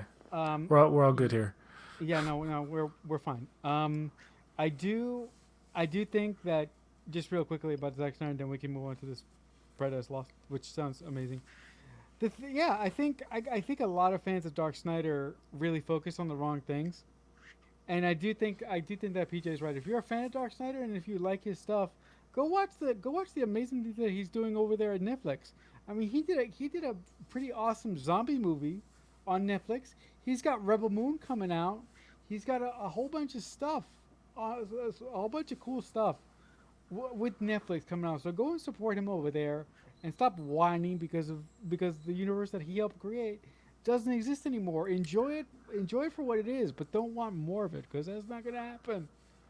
Yeah, like part of me when I was watching the Snyder Cut was like, you know what? It's not a They kind of really could have gone somewhere interesting with this direction. But that's an old movie that was polished up and added to, and yeah. to almost like you know what the movie feels like, almost like a pitch for like, look, I can do it. They went. I think he went too far in that movie with the Martian Manhunter stuff. I mean, like, Yeah, that was all right, like overkill. But let's move on. Paradise Lost is an HBO Max, presumably. It's all HBO Max from now on, isn't it? That's my understanding. I just call them HBO shows. It doesn't matter.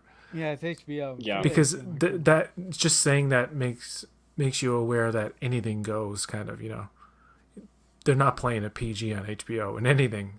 There's stuff that is not as R-rated, but it's still like there's still people saying fucking all this stuff. But Paradise Lost is going to be presumably a mostly or all female cast, a prequel to the Wonder Woman story before Diana was born.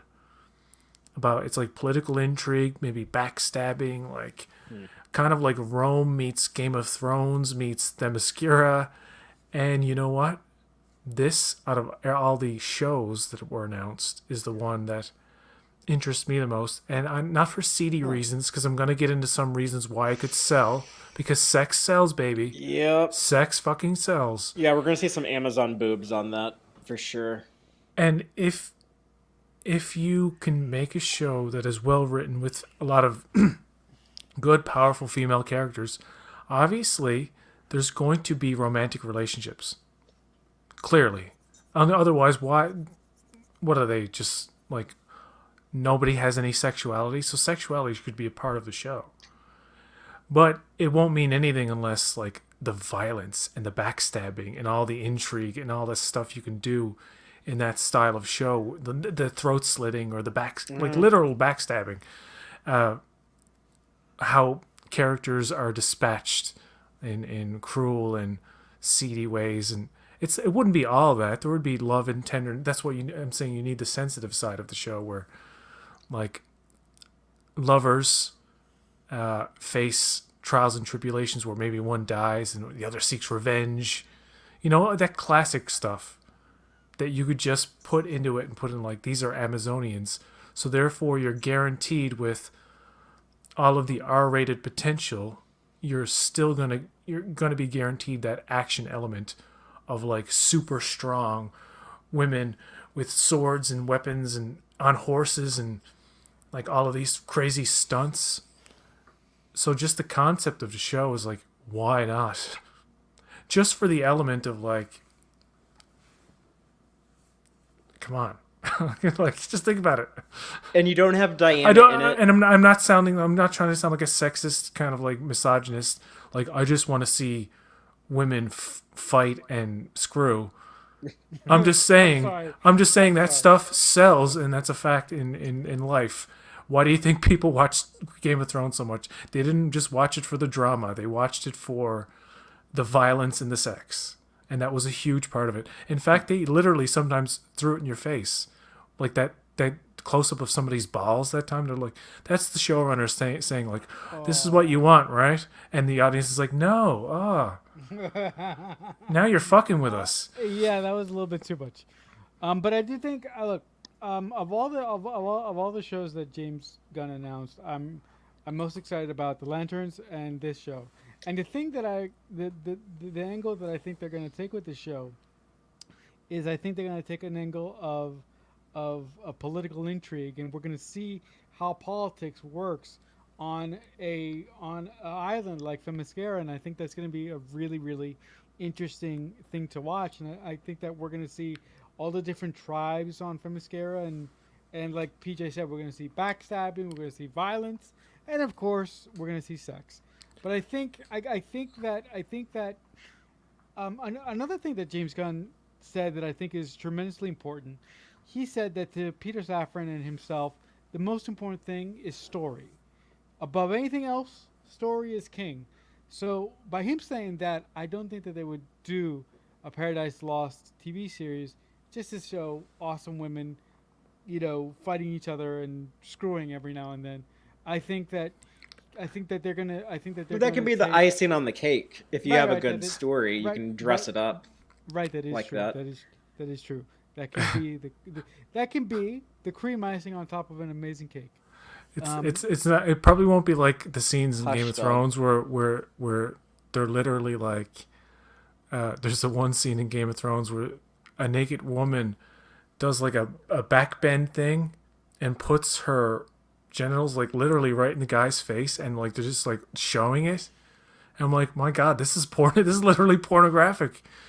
It's not literally hardcore as you would define it, It's soft but core.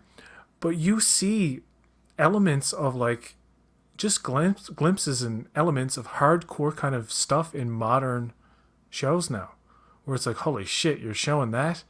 There's the first season of The White Lotus, and warning, this is kind of gross. They show a character taking a dump in a suitcase. And it really looks like the guy's doing it. Like it's just so, and it's like, It's why probably did CGI though, right? CGI poop? The artists are like, this is what we got to do today, This guys. is what we're gonna hear. No, I think I mean, look. I mean, for We're me, getting too much into the nasty at this point, aren't yeah, for me as a storyteller, I think that sex nowadays is overly used, and I think that primarily sex is used just to get people's attention and just to do it, just to have something shocking in there. If I'm gonna have sex in anything that in any of my stories that I do, I have to come up with a story reason to have it. I can't just have it just to have it. But that's just me. we? Yeah, I don't think. Remember Spartacus Yeah. and, Oh, yeah. and Rome? Well, I don't know if Rome had nudity. Rome was in that era HBO where like you had to like show boobs in every episode. Like there was a lot of sex in Rome. Yeah, But I feel like they've gotten away from that in recent. Like that's how Game of Thrones started. But then like in later seasons, it was like less. it of didn't a do it thing. that much. Yeah, Yeah. they have equal opportunity genitalia on the screen now, so like you will see just as many floppy wieners as you do breasts. It's But like I they think don't. with Yeah, go ahead. what was I gonna say? Like I think with Paradise Lost, I think since it's gonna be like a women centric show, I think they should have some women writing the show, and maybe that stuff will be. You can still show that, but it might be done in a little bit more tasteful Tasteful, yeah, way yeah. that would appeal to a broad audience. Yeah, when James Gunn said Game of Thrones type, it's like I know a lot of people were like, "Oh, we're gonna see like kind of gratuitous sex, like bouncing and if you watch House of the Dragon is not like Game of Thrones at all in the way that began. When it shows sex and you do see nudity and stuff, it's like kind of like brief and in the background, like they don't. It's not a focus at all. It's like Yes. they're much more. Tamer. Yeah. Yeah, the one thing that the But House they're of not afraid to Dragon- show it when they need to, Yeah, Oh. they actually do a little bit more than I think the last few seasons of Game of Thrones did, but not as much as like the early seasons did.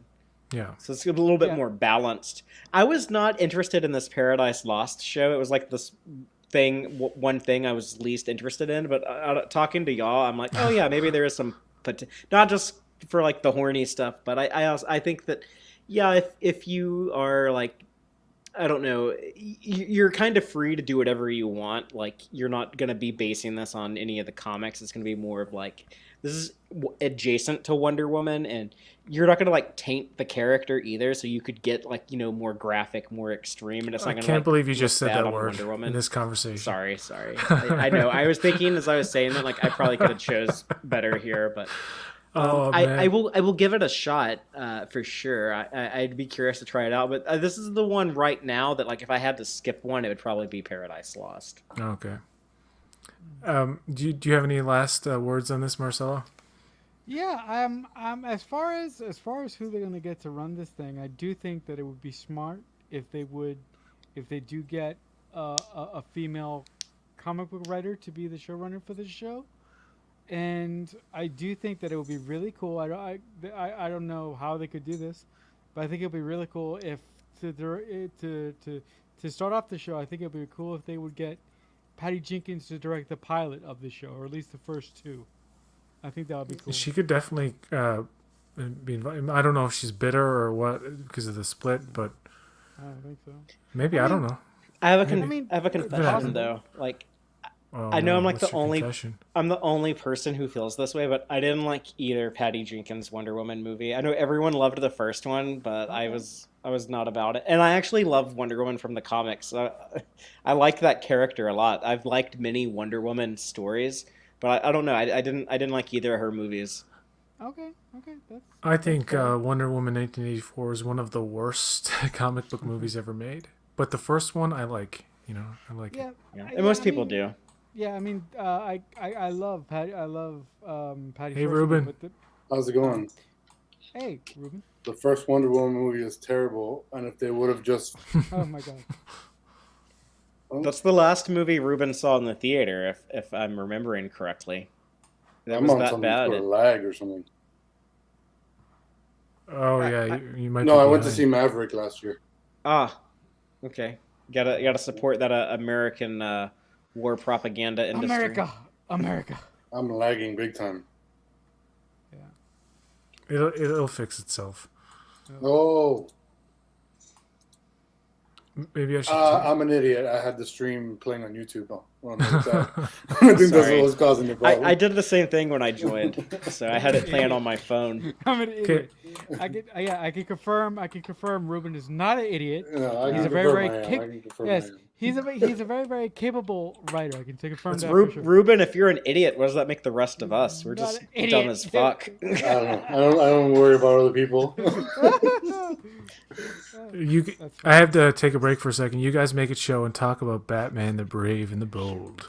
Sure, yeah. I don't even know why I came on. Yeah. Just to shit on all this stuff.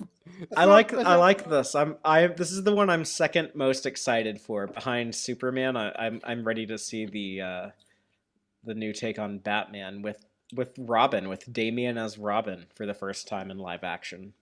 Yeah, I think you know what? I think that it's going to be very, very interesting to see a different take on Batman because we've gotten many Batman incarnations throughout my lifetime, but every Batman incarnation, usually, for the most part, in the '90s and the '60s and even further back, we got the origin story, we got the Butler, and we got Batman, but we never got a really, really good, Bat fleshing family. out. Yes, fleshing out of the Bat family, and It's this about is the family. Oh, shit. I'm sorry, but when I hear a movie or anything is about family nowadays, I just lose it laughing. I'm like, oh, another movie about family? No way. Yeah. So it's gonna be really interesting to see how they handle the dynamic between Batman and Damian Wayne, because a lot of people think that Damian Wayne is bitchy. I mean, not as much as Jason Todd, because Jason Todd is an asshole, but Damian Wayne can be a little bit annoying. Yeah, So he's a little shit, but that's kind Yeah. of the point. Yeah. So I'm really interested. I'm really interested to see what new dynamic that we're going to see with Batman for the first time with the Brave and the Bold, and I'm really interested to see who they're going to get to write and direct this thing. Yeah, Like and I'm really interested to see who they're going to get. I think people will like a little smartass kid as Robin. Like, everyone's really excited about that new HBO show, The Last of Y'all. And it has a smartass little kid in it. Yeah. But I think that this has a potential to be a really, really big surprise among all the amazing things that James Gunn announced, the other day. Also, the thing that I'm really looking forward to, we haven't got to it yet. It's kind of further down the line, but I think Swamp Thing is going to be really, really awesome because Swamp Thing gives DC Studios a chance to really differentiate itself from Marvel, and it really gives them a chance to do a really interesting, true horror story and really go for it. And I'm really interested to see how they're going to handle that because Marvel just did Man Thing in a horror story. Oh yeah, that's right. Yeah, but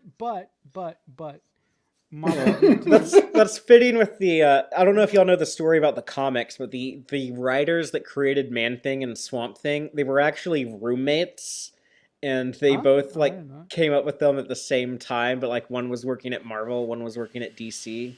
But it's I like, didn't know that. yeah, y'all were definitely talking about swamp monsters at home. Swap monsters. I did not know that. I So mean, a lot of it superheroes from the two big two are basically, I'm not saying copies of each other, but like they're played off of each other. Like one gets popular and they say, oh shit, we need our guy that right. does It's that like sort of thing. Right. You know, DC had a spider guy for a while, but it just never took off. And You know? you know, like one of the things that I saw with like the Greg Berlanti CW shows that they did a lot of was they would basically sometimes it wasn't Marvel versus DC, sometimes it was like DC versus another DC character. But like you know, the Christopher Nolan Batman movies, very popular in their heyday. The first CW DC show in part of that Berlanti verse, Arrow, it was very much kind of influenced by Batman it's Begins. Batman. Then like they based when they started doing like the Flash, they started like drawing a lot of inspiration from the MCU, like Iron Man, big MCU character, so they made their version of the Atom a lot more like Iron Man-ish, like with a armor suit, stuff like that. Uh, but yeah, they definitely they've always been monkey see, monkey do. Yeah, Stan it's Lee like talks kind a of like lot about that. McDonald's and BK. One makes a Yeah. burger with a hot sauce. Oh, we got to make a hot sauce burger. And And now they both have hot sauce burgers. Stan Lee, if y'all watch like the interview Kevin Smith did with Stan Lee, like around 2002, around the time of the first Spider-Man movie with Tobey Maguire, Stan Lee talks about how like back in the 60s when Marvel was selling much better than DC, he noticed that whatever they did, DC would copy. So he would like, okay, we're going to start all of our covers this next month. We're going to put word balloons, our characters like speaking dialogue on the cover of the comics every issue for an entire month. And so they did that, and then they noticed like now DC started doing it. And it's like, okay, no more dialogue on the cover. No, none of the characters can be talking on the cover of the comic. So and they stopped, and then they noticed like DC stopped, and it's like, yeah, they've always been like that. They've always had that type of competition. What do you Yeah, think but of? Sorry, No. go ahead. Go ahead. No, but I tend to believe that you know people borrow content that they see from other people, but you just have to be really careful. Oh, with you're that, trying not to say something because I rewrote your script? That's what you're trying to say, isn't it? No, that is not what I that is not what I'm I trying to thought you were say. happy with it, bro. Just kidding. I was, but Weren't the that's not what I was trying to Flintstones say. just a rip off of the Honeymooners? Yeah, kind And of. then the Simpsons were a ripoff of the Flintstones. You also got a weird phenomenon too. It's happened a few times in movies where you get it happened in the late '80s when you got Leviathan, Deep Star Six, and The Abyss all within like a year of each other. Oh. So 3 underwater monster movies. And then in the late '90s, you had Outbreak, A Hot Zone, and all these virus volcano, Dante's Peak. Like you have that happens You know a lot what's too. you know what's funny is in like 1996, 1997, sometime around there. I remember like going to the movie theater to watch a movie, and they showed a trailer for Armageddon. The first time I ever saw a trailer for it, and then like right after that, they showed a trailer for Deep Impact, and I was like, "Holy fuck!" That was like the same movie made by 2 different groups of people. Yeah, meteor movies. Yeah. Meteor Man, remember Meteor Man? Yeah, Meteor Man. Joel is a fan of Grant Morrison, the comic book writer. So yeah, I'm also a big Grant Morrison fan and eager to see them adapt some of that stuff into a live action film. So educate me on this because it's Damian Wayne, who Yep. is the son of Bruce Wayne, in And the Talia content. al Ghul. Yeah, and in the content, which is like his nemesis' daughter. Yeah. So his Damian Wayne's grandfather is Ra's al Ghul or Ra's al Ghul, however you want to say it. That's correct. In the common, I'm sure there's different iterations, but in the common Batman timeline of the Bat family, he is the third Robin. Mute myself. The fourth. That's The fourth. if you don't count Stephanie Brown, who is only Robin for like a weekend, and then the Joker Okay, killed her. so you have Dick Oh my Grayson, God. Jason Todd, run. Dick Drake, somebody, Tim Drake. Tim Drake, Tim Drake. and then Damian Wayne. Yes, sir. So is this Batman Brave and the Bold going to be like another old Batman with like Nightwing's around and all this. I don't know you if, know, if they'll have all of them. I think they'll at least have Nightwing. They might skip Jason and Tim. They could throw them in there, or they could leave them out. But they can't have Damian be the first Robin. That'd be too weird. So I think they'll at least have Dick Grayson as Nightwing. Yeah, no, but I think you know what. Although in his announcement, James Gunn did mention the Bat Family, but I think that this film is going to be very, very singular focus on Damian Wayne and the relationship that he has with his father, with his father Bruce Wayne, who I think he's going to be in his late 30s to early 40s. We should talk casting because I feel like I have like a good casting for Batman in a minute. Yeah, I can't wait for Batman Country Cousins. Okay. Yeehaw! Batman's out in the country meeting his third cousins and their third cousins. No, I know. I'm sorry. I don't. Yeah, I don't have any idea who I would cast as Batman. So You know who I would think should play Batman if is he a little bit older? Some guy. Who's your casting choice? I got a good one. Y'all ready for this? Yes. sure. Ready. Carl Urban. Huh? Okay. You've got to be bloody kidding me, mate. Interesting. Very interesting. You want me to play Batman? I think he would be a good dad Batman. Bat I dad. think that's interesting. That's a really that's interesting. I'm thinking of Carl Urban as Batman. Like he'd be intimidating. He'd be like, "Oh, I'm Batman." Hey, Google a Ruben, picture of Carl Urban in a suit and tell me he doesn't look like a perfect Bruce Wayne. Oh yeah, well, we all know what Carl Urban looks like. He's a dashing young lad. Well, he's older now, but that said, I wouldn't be surprised, honestly, if they said like Carl Urban is the new Batman. I wouldn't. I'd be like, okay. I wouldn't be like, oh, that's not right. Y'all remember Dredd? Like how into that he got about how like he was like Dredd. if I do it, I'm not gonna take the bloody helmet off. I'm gonna he wear didn't take it. it off.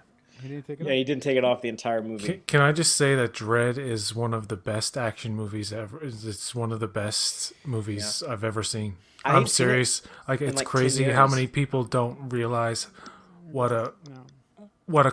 near masterpiece that movie is. It's They almost just see too it as good like for a that schlock era. fest. Yes, yeah. Yeah, if that movie had come out in like the 80s, it would be such like a cult classic right now. Oh yeah. It's so brutal and like just the sequences in slow motion when they're like tripping on that stuff. It's just like it takes you somewhere. I don't know what it has some kind of like ASMR vibes or something. It's like I'm seeing brutal violence in slow motion, but I'm somehow like relaxed watching it with the music and the visuals, the tinkling, the sparkles and shit. And spoiler, at the end when the villain dies, she falls and falls and falls, and it goes on, and then you see her face slowly smash. No, that's At pretty the, it's like, and the blood just fills the lane, or fills the frame, and it's like, holy fucking shit, that looks so real. Yeah. I mean, my favorite part in the entire movie is where Dredd, enters a complex. And he goes, "Mama's not the law. I'm the law." It's just so good. Oh my god. So good. Such a good movie. Ruben, have you seen Dredd, the 2012 Dredd with Carl Urban? Yeah. Do you think it's any good? Yeah, I like it. I love that he doesn't take off his helmet. Yeah, right? Common accurate. Doesn't take it off. Great. But yeah, it was a really good action movie at the Yeah. time. I remember it was very inspired by The Raid, the Korean movie. Came out just a year before, I think. Something like that. It came out around the same time as each other, but You know, part of the reason why I love that movie so much, there is something about that huge apartment complex and just how fucking vile the resident, some of the residents are just trying to like survive there.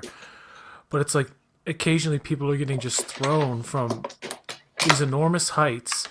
And there's one scene where like a woman's walking with a baby carriage and one of these bodies falls, and it falls very realistically, and full on. You see it splat right in front of this woman, and it's so shot. It happens early in the movie. And you're like, oh my god, it scares me to death.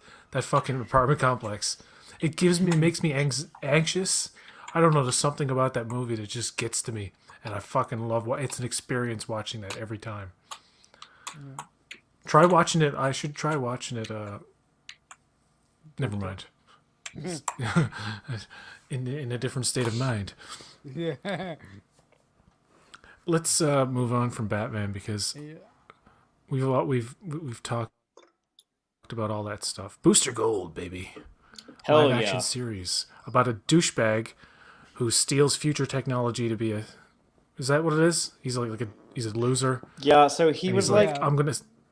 He was like a professional football player in the future, but then he got fired for, I think he was like betting or something.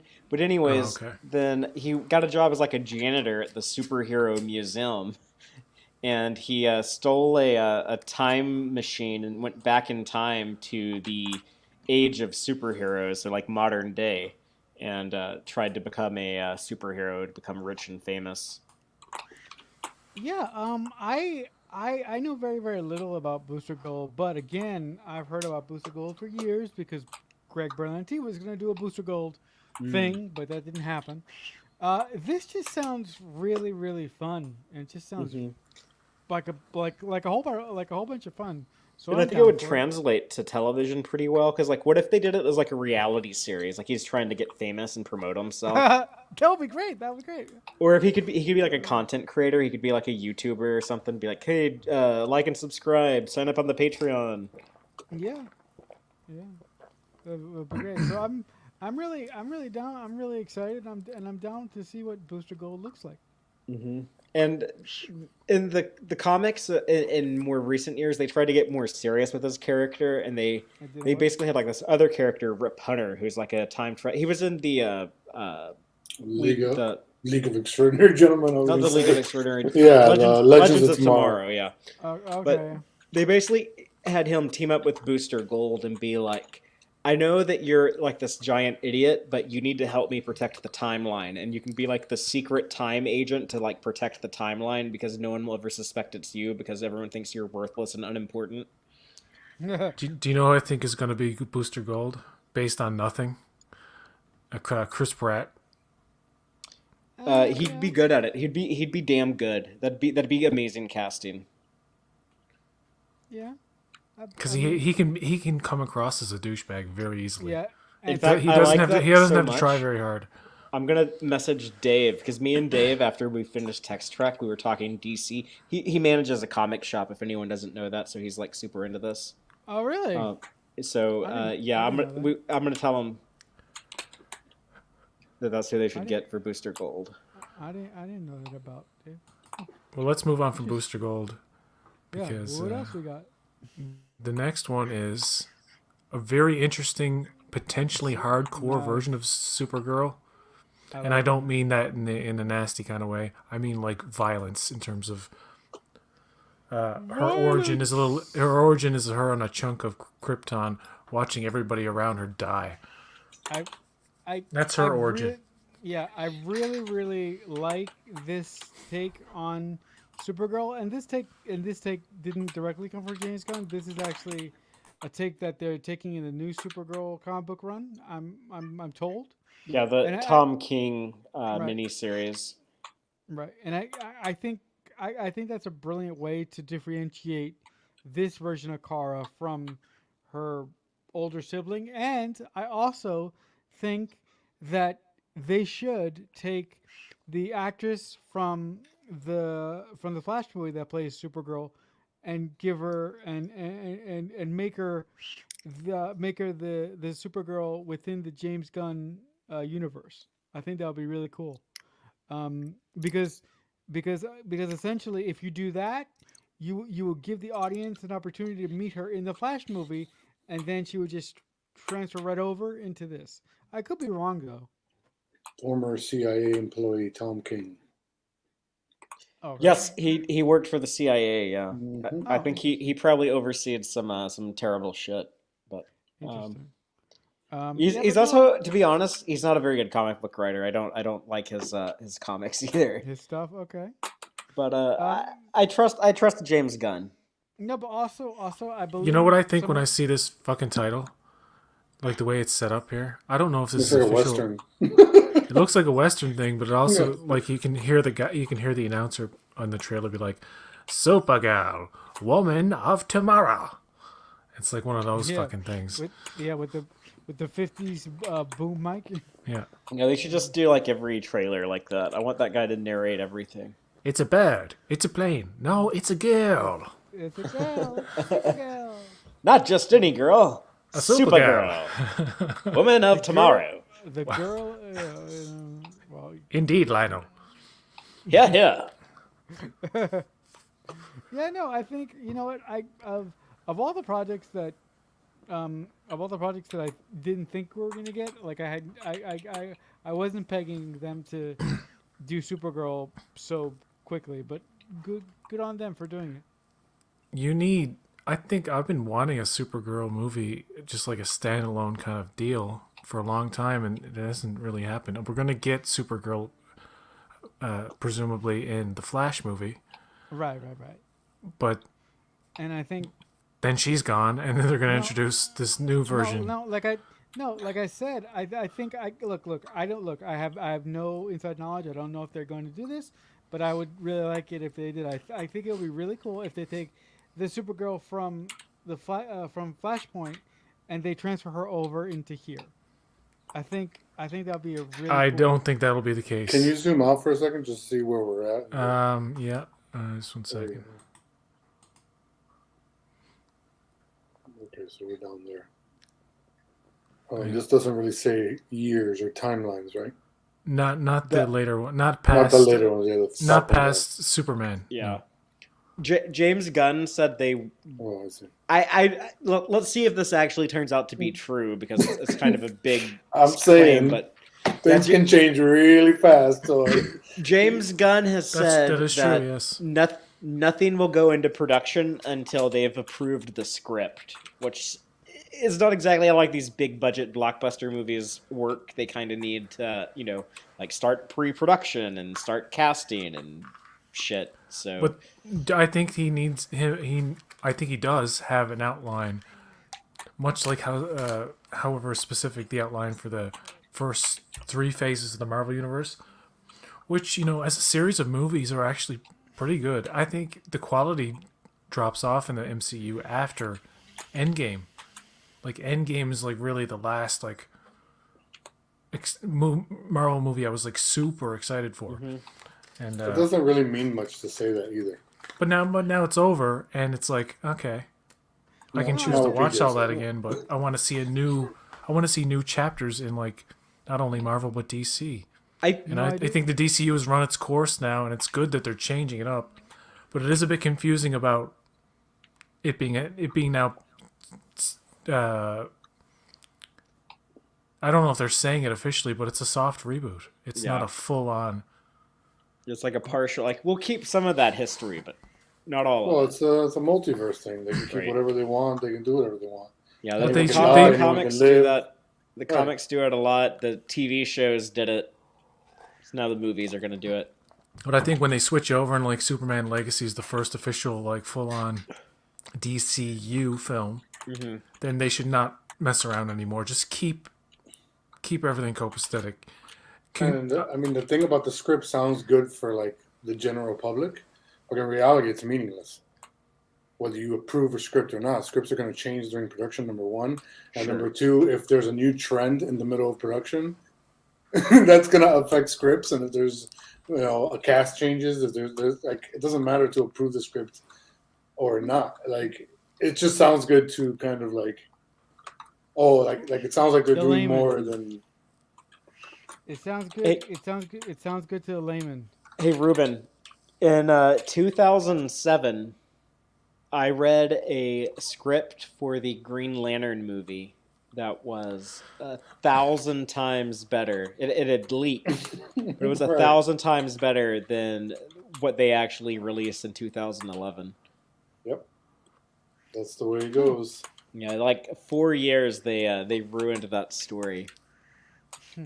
I read some of Kevin Smith's Superman Lives, I think it's called, or Superman Lives script. Yeah, Superman Lives. You get a producer who's like, "Hey, I'll get you another $30 million for this movie," and it was but you very got to do my sci-fi. version of the script, not that version of the script. It was money. It was money on the page. Like it was like, oh wow, this would have cost something. Like it had Brainiac. Yeah. Mm-hmm. But I didn't read the whole thing. I didn't read the whole thing. I couldn't tell you.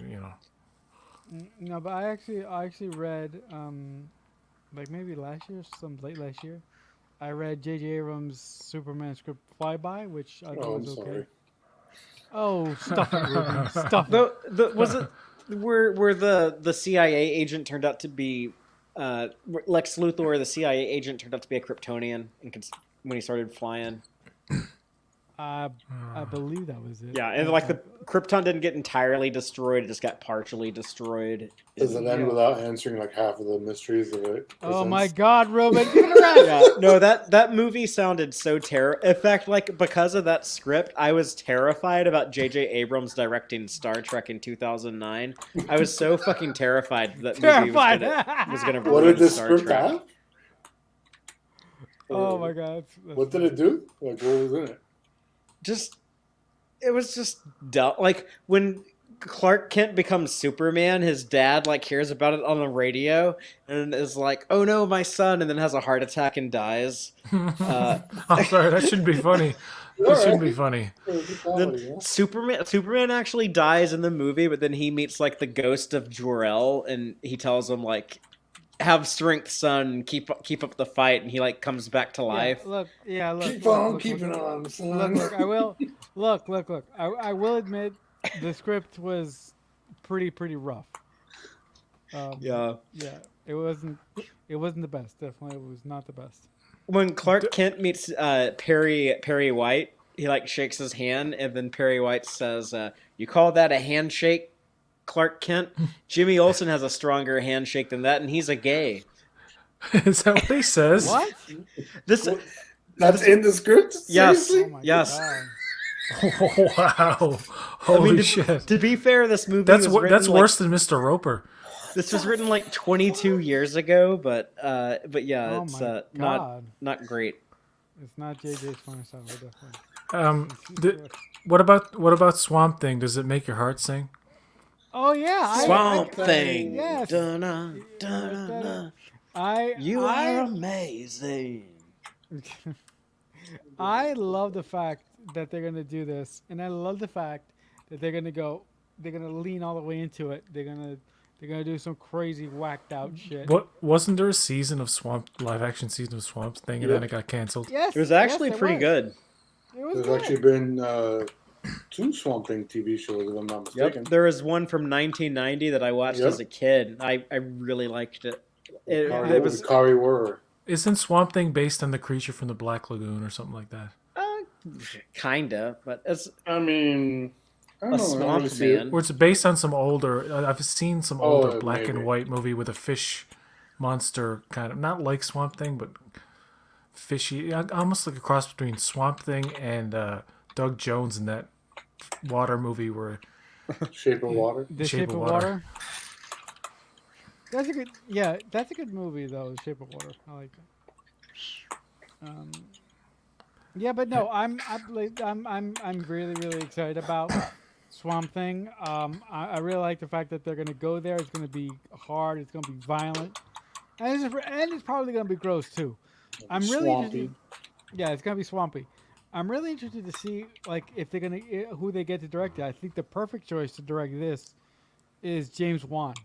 I'm like, yeah, and he's already in house, and his one of his best friends is Peter Safran, who helped him do the Conjuring movies. So it's like it's all there already. He's just gotta do it. Yeah. I'm sure if he wanted to, they'd give it to him. He's just mad about Saffron. Saffron's just mad about me. All right, they call me Mel Yellow. All right, here we go. This is Joel here. I just watched the first Swamp Thing movie. I've never seen anything Swamp Thing. Wes ever. Craven directed the first one. Oh, really? With Bridget Bardot, is that her name? Mm-hmm. And then they made a sequel. I Oh don't no, know. Andrea Bardot. Adrian Bardot. Adrian Bardot. Yeah, Yes, Adrian Bardot. yes. There we But go. When they was made this? they made a Like in the sequel, 90s? then they made like a TV The show 80s. spinoff. The 80s, okay. Mid 80s, I think, something like that. Yeah, I think the 84, first one 83. came out in '84, and then the second one came out in like '88, and then they did like the TV show in Yeah. 1990. I If think I it came remember out right correctly. before he did Nightmare, no? Yeah, Nightmare I on Elm wasn't. Street. Okay, so Yeah, Nightmare was yeah, '84, so Swamp Yeah. Thing must have been Yeah. '83 or '82. Yeah, if it came out. In This 84, talk I about wasn't- I Swamp wasn't even Thing. here yet. Makes me think of this big budget trauma movie that's coming out. I don't know if it's in where it is, but it's been filmed for a while now, and it should have been out. And there's no word on it, but it's been done. It's called The Toxic Avenger, starring Peter Dinklage. And there are other big stars in the movie. Big budget means to me it is not a trauma film. Well, it's a big budget version of the. Right. Of the, Did you know branded the trauma. Did you know their most expensive film was Toxic Avenger 2? And like, if you actually watch that movie, from a production value standpoint, it is probably, I've only seen like 5 trauma movies, I think. And they're not really 4 my more thing than because they're me. really gross. They're really gross. I met Lloyd Kaufman once at a con, Oh, Lloyd Kaufman. the man behind trauma.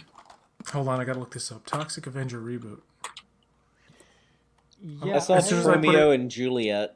That's the only As one soon I've as I put seen. in Toxic, it was like Toxic by Britney Spears, and then it's Toxic Masculinity. Oh my god. Jesus. Yeah, I've never seen a trauma film. I'm not. That's not my thing. This toxic It's a great Toxic song. Avenger Toxic Avenger film is directed by Macon Blair.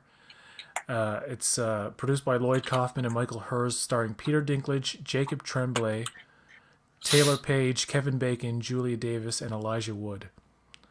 Doesn't say the budget though. I thought it was like $100 million or something. Yeah, interesting. Very interesting. It says on January 30th, 2022, Blair confirmed the film would employ practical gore effects, and the time period setting will be a little bit of both in the past and present. Interesting. Weird. Don't Anyway, let's move. complicate things, man. It's just a movie about a guy, superhero covering toxic waste. Don't complicate it. Let's move on to the Joker. Yeah. I mean, look. This section right here. So I'm sorry, Ruben. I'm gonna have to mute you when you're not talking. I'm sorry. Oh, the kid. It's very This loud. Yeah, this No, section. no right offense to you, here, my Tim, friend. This section Go ahead, right Marcelo. here is. This section right here is like the best section, I think, because of all the people making comic book movies today, which are not a lot of people. This section is genius because this section allows you to tell any story you want without any consequences whatsoever. Because it could be it could be one-offs. I mean, you could do this section, the Elseworld section of within DC Studios, has the most potential of all this thing, and I'm just so excited to see what's going to come out of this section of DC Studios. You make a good point because Todd Phillips' Joker. I mean, I didn't know what the hell was going to happen with it, but when they released that first teaser, where it was like that God, what's the name of it? The Guess Who song? Yeah, I don't know. What's that song they played in that first teaser trailer? It went really well with the Joker. Yeah. Smiling, Yeah, smiling. something about smiling. It was like the Yeah. '70s like vibe, and it's I just can't remember what it's the just Joaquin Phoenix in the mirror or something, or it's just showing him. That's all it is, and it's like zooming in on him.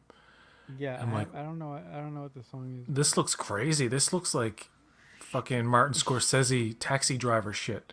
And oddly You know what? enough, there's a lot You know of what? Taxi Driver and King of Comedy influence in the that first one. movie, like direct fir- influence. Yeah, the first one. The first Joker, yeah, and Yeah, it made $1 definitely. billion. It's one of the most profitable films ever made. Yeah, I mean, look, the first Joker movie is a movie that I will only watch again if I want to torture myself. Because look, the first Joker movie is amazing, but it's a really hard watch, and there's some really disturbing and tough stuff in there. I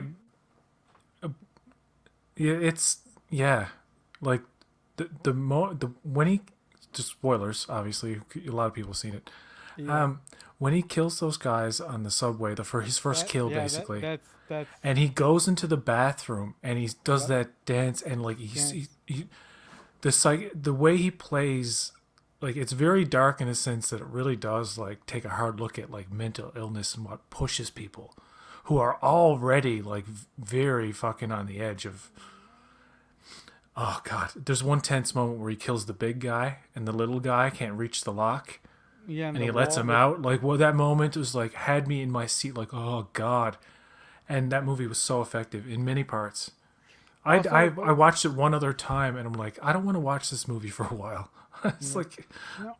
it's too much to watch one time almost. No, also, the great moment is when he's right about to come out on the variety show, and he's behind the curtain. God. He's behind the curtain, and he just starts kind of, sort of dancing around, and the speech that he gives to the audience before he shoots Robert De Niro's character in the head is Yeah. just so affecting, and it's so poignant for And today's and his reaction after he kills Robert De Niro's character, yeah. it's there's a weird kind of like, what the fuck did I just do in his acting? It's like so subtle, but then he embraces the fucking dark side, Yeah. and he goes up to the camera and the way he plays it, man, he deserved that fucking Oscar. That's one of the best. Yeah. It's funny how Yeah. people who play the Joker, it's often like, how do you play this iconic as fuck, age old at this point character? No, I And think- when you fuck it up like Leto, which Uh, was partly not his fault, but he's okay in some ways, but he's not a good Joker. no, The dude I- from Gotham who was the fake Joker, he's annoying. Great actor though. Annoying Joker. Sucked. Batman made had, me stop watching that show. That Irish dude who plays the Joker in the Matt Reeves movie deleted scene. Bury somebody, yeah. Yeah, I like that Yeah. actor, by the way. He's I- good. I will not watch the Batman Part 2 if they use that version of the Joker in that deleted scene. I won't do it. I don't think He's no, so I- disgust. He's so disgusting and off-putting looking. He can't be a character that you have to look at for any period of time. It just won't work. It's so fucking gross. The Maybe way his they'll lips clean are him up. mangled. His lips are literally like mangled, like they've been in a shredder of some sort. It's fucked up. It's too much. It's overkill. And you know how they could solve that is if he gets plastic surgery like Jack Nicholson, and he has that fucked up like artificial smile that the surgeon like did his best to like fix, but like it came out all messed up. But yeah, other than that, No, I think Batman 2 is going to focus focus on Colin Farrell's Penguin's character, and I think that Matt Reeves is going to try and shy away from giving you the Joker right away. I mean, at some point he's going to do it, but I don't think he's going to do it. you brought up a good point. I want to mention that they didn't mention the Penguin show in any of this. No, that is a don't good think. point. Yeah, and But that's Colin- Elseworlds. So What that's about different. Peacemaker season 2? They didn't. Amanda, the Waller show is supposed to incorporate Yeah, cast from Peacemaker. So if So that is Peacemaker- Peacemaker season 2 is Waller. No, No. Peacemaker 2 is presumably coming, but if it's the last season, they will the characters will at least continue on in Waller. Like Waller would be technically a spin-off of Peacemaker. Which was a spin-off of Suicide Squad. Okay. yeah.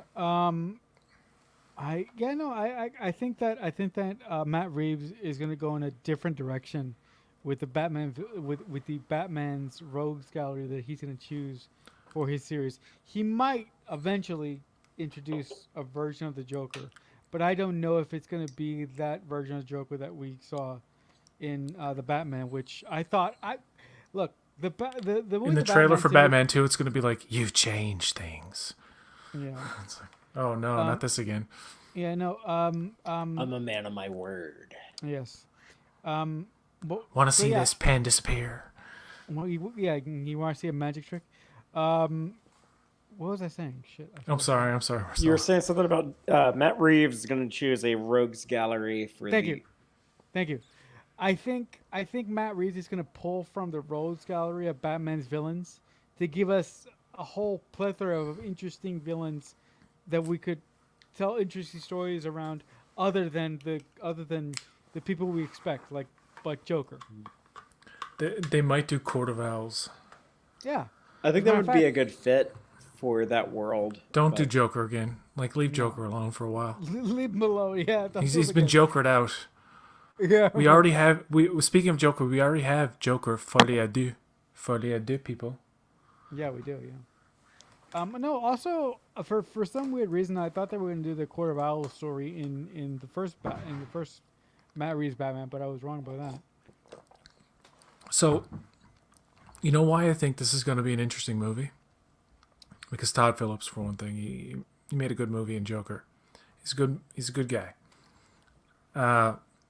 Anyway, Joaquin Phoenix is awesome. He's really he really commits. I've seen some of the behind the scenes Joker stuff, and it's a bit tense between him and Todd. He's like, it's weird. But anyway, that's like the process, right? Like, he really gets into it. But here's the thing: the casting of Lady Gaga, and I know people scoff at Lady Gaga That's as gonna be like, interesting. oh, Lady Gaga, and it's like, why should anybody? She's one of the most successful people in the business. Yeah. I mean, she's a powerhouse, and she's not a shitty person. That's the best No, thing it's about her. No, She's not actually bad. she seems like a genuinely decent human being. Not only that, if you ever saw A Star Is Born, she's Yeah, she's fucking pretty good. she can act. Yeah, I heard she's a pretty good good. actor in that. I haven't seen it, but yeah, I mean, I'm of the deeper. yeah, she Anyway. seems fine. Like you're saying, like she'll bring a lot of attention to the movie. You know, a lot of people will go see it because they're fans of her. And they'll, oh, she's gonna sing. I want to see like those songs. You know, that's like a big part of the audience. That's the thing. It's a musical. It's gonna Yeah. it's gonna stand apart from the first film. The first film has elements of delusion that are very subtle, and if you're not paying attention, you're like, oh wait, he just imagined all those dates he went on with that girl. And it's like you don't get it at first when you first watch it. You're like, you actually think he's going, and you're kind of fascinated by this woman who's giving him a chance. It's like, okay, maybe there's a glimmer of hope in this man's life, and here it was like all in his fucking head, and you're like, oh. So there will be moments of folie à deux where there will be musical numbers like in fucking Arkham Asylum, and that's gonna like piss some people like, oh, I don't want this. But if it's done if it's done well, and they actually have some songs that are actually catchy, and by the way, you have Lady fucking Gaga singing them, and presumably Joker will probably sing too, and other people. I think that you're in for and you have the violence and the darkness of it all. Yeah. There you go. I mean, why? You know, if you're not into that, then don't go see it. I guess there's plenty of other DC shit coming out. I guess if you were really into the first Joker movie and this sounds like horseshit to you, then you know if you were hoping for something different, that kind of sucks. But I don't understand. I just get my back up against people who just like Lady Gaga. I'm automatically no. Yeah. It's I'm like, did you see the first one? Oh yeah, it was great. But Lady Gaga. It's like, come on, get over that. She's not Britney Spears. Come on. Ooh, that was a burn. I'm sorry. The Joker didn't impact me as much as it did the two of y'all. I'm envious because I wish that movie had had that same level of emotion. Joel, that is perfect casting, and Bill Hader doing an impression of Vincent Price as Egghead from the 1960s series. Yeah. Vincent Price is a tough act to follow. He's such an iconic performer, but it'd be cool if someone took that seriously and just went balls to the walls with it. Balls to the walls. You know what that expression means? It means putting your testicles on a wall. It actually doesn't. It means on airplanes the throttle was often controlled by sticks with a ball on the top. So if you put the ball to the wall, that was like full throttle. Oh wow! Oh yes, faster. that makes sense. That's Yes. That's interesting. Learn something new every day. Uh, Teen Titans Go and I don't care. Superman and Lois. Don't care. Uh, Don't care. Don't care. So, wait. Well, hold up. I look. I'm still like the only man on earth that's still watching Superman and Lois. I hope that if this is indeed their final season, that they go out on a high note. That's all I wanted to say. Good news, Marcelo. James Gunn said they don't have plans to end Superman and Lois, and that he thinks the show will go for another couple of seasons. Awesome. It's one of those shows that will be great to air in reruns daily on some channel or something. Like it's one of those shows that's it's safe. It's not too violent. It's not like the drama's interesting at some points, but there's a lot of silly stuff. Especially the first half of the first season is the best parts of that show, and then it is a little tropey. Its days are numbered because they're cutting costs big time with the CW. And that show costs $5 million an episode. The executives got gutted. Where it goes, I don't know. It will likely be its last season. You know just to be real about it. I think they said at most it'll go 2 or 3 seasons more. You know what they're switching to? It could be picked up. It could be picked up by HBO Max, but they're going with reality shows now. Like they want to do non-scripted TV. I don't. Oh, cheap TV. They want to be like MTV. Reality television is the death of human civilization. Well, it made David Zaslav a lot of money, so he's going to keep doing it. Yeah, of course he's going to keep doing it. If that's the case, if this is going to be the end of Superman and Lois, how smart was that of James Gunn to say, "Oh no, that show, I think it has several more seasons left into it." Because everyone tried to blame him for canceling Titans and Doom Patrol, and he was like, "I didn't have anything to do with that. That decision was already made before I came in." So now that he says, like, "Oh yeah, Superman and Lois," there's plenty of years left for that show. Now, like, whenever they announce that it's canceled, it's gonna be like, "Well, it's not James Gunn's fault." I like that. I like this view with the tiles. I've never seen this view before. I like it. Yeah. What view? It's 4 people. The tile view that we have. Where that like alpha quadrant, beta quadrant, delta quadrant, gamma quadrant. Yeah. I'm in the gamma. I'm the Dominion in the gamma quadrant. Anybody watch Last of Us episode 3? I did. I caught up on the show. I watched the second episode and the third episode. I have not seen episode 3. I will see it first thing tomorrow. I do know that it will make me cry, and I think I know why. Well, since it's aired, a lot of people have talked a lot about it. So if you didn't see it, you probably heard about it. Right? I'm lucky that I went into it blind. One friend told me like, yeah, that third episode was something else. You should watch it. I was like, oh, okay. And I was like, wow, that was not what I was expecting at all. Well, without getting into spoilers about the specific with the episode, because Marcelo hasn't seen it, I do want to talk about the review bombing apparently that went on with this. Really? I didn't know that. Like that was attributed to anti-gay, because there's a gay love story in it. Yeah. I won't tell you what happens in it, but you know that an episode focused on that particular element would get bad reactions from ignorant people. It was a very gay hour of television. Okay. Yeah. And it's such a good episode, it's hard to know why somebody who watched it would have a problem, you know what I mean? It's like it's a good fucking story. If you want a good story and a good bottle kind of episode, people would argue like, what does this have to do with the rest of it? And without spoiling, I would just say resources. That's all. A connection. There's a connection to the main characters that you get, Right. and you kind of appreciate these. Building. Yeah, it's world building, and you also appreciate these characters that are in this episode more for providing for your main characters in some ways. That's all. Yeah, that was like the theme. Yeah. Really well told story. I like it. I think people that rail against, stories that make them uncomfortable for whatever reason are people that just want to complain about something, just to complain about it. And it's really unfortunate, but it happens. It's a part of our world, unfortunately. Nick, I don't want to spoil, but Nick Offerman and the other guy who is the guy I was talking about from White Lotus who pooped in the briefcase, same actor. Oh, really?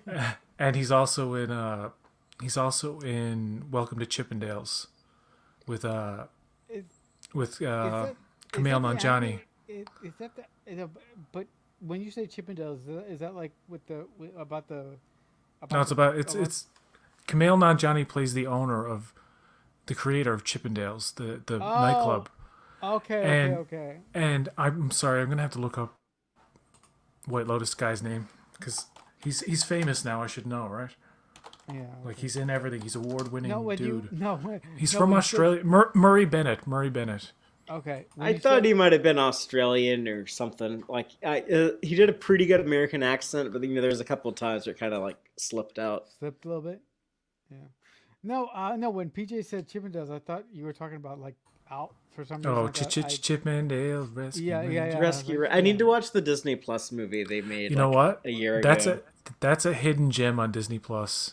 That's I think the one Disney Plus original movie where I was like, this is Yeah. fucking entertaining as I've hell. only heard good stuff about it.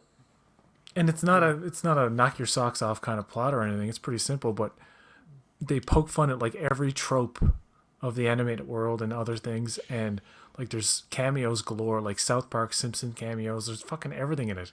It's like Roger Rabbit Wow. for now, except more kind of like blatant nostalgia bait, awesome. as some would put it. Nostalgia bait is a great term, which they use, by the way, in that Picard trailer quite a lot. Man, Oh, I yeah. am worried. About what? Star Trek Uh, Picard? Yeah. Oh, Okay. let's talk about it, friend. Let's go back. Yeah. Let's go back to that Picard trailer. Who? I'm Wait, just have you? You can't disclose anything if you've seen things, right? if I had seen anything, I would not be allowed to talk about it yet. So, But- do you? We were talking earlier about when we think the embargo would be lifted for general reviews. I think that would be next Thursday, right, or Friday. I can probably find out, but But the premiere is at the Garmin's Chinese Theater. Is that what it's called? yeah, In Los Angeles. Is it? The show premieres when, on a Thursday? yeah, Yeah. Thursday the 16th. 16th, but the Because usually for premiere. movies, are the embargoes lift the Tuesday before, Oh, the okay. Monday or Tuesday before the thing comes out. Usually. Shit, I'm gonna have to look it up. There's a YouTuber who, Terry Metalis said, like Robert Burnett kind of hooked them up through, because this David Cullen is his name. He doesn't have a YouTube account, not a YouTube account, a Twitter account. So he through Terry and through Robert or something, I think he got access to the first 6 episodes because Terry was like, I'll send him to this guy. Like I think he's one of these guys who complains How would about he- the woke stuff a lot. Why would he- David Cullen. But- Let's. but- I want he. My point about the embargo is that he I've has seen an the first interesting- 6 episodes, and it's probably the greatest television show in mankind's history. Just You? letting you know. Just kidding. No, I was like, wait a minute. Just trying to hype it up. That doesn't track. Wait a second. I was like, what? Okay, on February 10th, he has a video premiering for Picard season 3. No spoilers. Review Okay. on February 10th. So Okay. that would be Friday, the day after the premiere. Yeah, he's not supposed to talk about episode 3 until the Thursday that episode airs. There's no episode specific reviews or recaps allowed prior to the release of those episodes. Yeah, it's if he's going to the premiere, I know he wouldn't be. He lives in Europe, so I don't know if he'd fly out for that. But I think he's been sent its first 6 episodes. So would he be allowed to only review 1 and 2 if that's what they see at the premiere? I wonder. Anyway, I'm just interested to know. Like, I don't want anybody to spill the beans because they can't. But I don't know.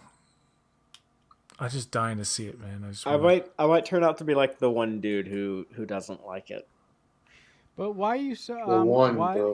Why are you apprehensive about it? I I like say it off air. Just in case. I like Terry Metalis. Okay. He's real nice. I love a lot of the things that he says about Star Trek, Okay. and I am just worried that he's going to go full blown nostalgia and Oh, okay.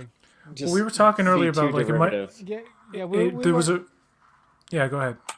I'm sorry, PJ. We were talking No. about Terry balancing the story correctly, and I think that he's going to do that. But but it seems that Father, you're a little bit concerned about whether he's going to be able to balance the scales properly. Yeah, I just feel like I'm going to be watching that show and it's going to be like, oh, they did that exact same thing in this movie. Oh, they did that exact same okay. thing in The Next Generation. Oh, they did that Okay. exact same thing in a different movie. It's just going to be like that like the entire time. Now in that final trailer, Todd Stashwick as Captain Liam Shaw is telling Picard when they're on their inspection on the Titan A that yeah, we're not going to be blowing up any ships or crashing. He's basically pointing out all the action tropes from the movies. Mm-hmm. And Picard's like, oh, those are the good old days. And then you get that voiceover. Because It's Trek, like, because TNG was all about explosions. yeah, really. Yeah, I know. Yeah. And then it's like, something's coming. A darkness. Trust nobody. All consuming. A threat. The biggest threat ever. Yeah. It's like, yeah, I've heard. Yeah, okay, I've heard that before. And then Vatic, who I know is. But the galaxy's safe. They saved it last season, bro. The galaxy's safe, right? Yeah. Right. And they saved it the season before, and they saved it my on God. Discovery 5 times. Galaxy's all right, right? Well, the way they're talking about this threat is like another specific threat to the Federation or mankind or humankind, or not even like Earthkind, I suppose. So maybe it's not galaxy, maybe it's like more local, but I don't know. It seems like it has a lot of the action tropes of the TNG movies. Like it is truly a tribute to 90s action Trek, which can be appealing and fun, certainly. I think First Contact is a great balance of like humor, seriousness, fucking like a little bit over the top here and there, horror elements. Like, you know, it's still a good watch. But I think like with a lot of Trek, they fall into this trying to copy Wrath of Khan or First Contact. It's like, let's go back to Wrath of Khan and First Contact. Never say let's go back to Insurrection or Nemesis. And Wrath of Khan is not an action movie. That's what they don't get. It has action, but it's not an action movie. Whereas TNG, they tried to turn it into action movies. And it's like, that's not Star Trek. You're erasing the identity of the brand and then just making it samey.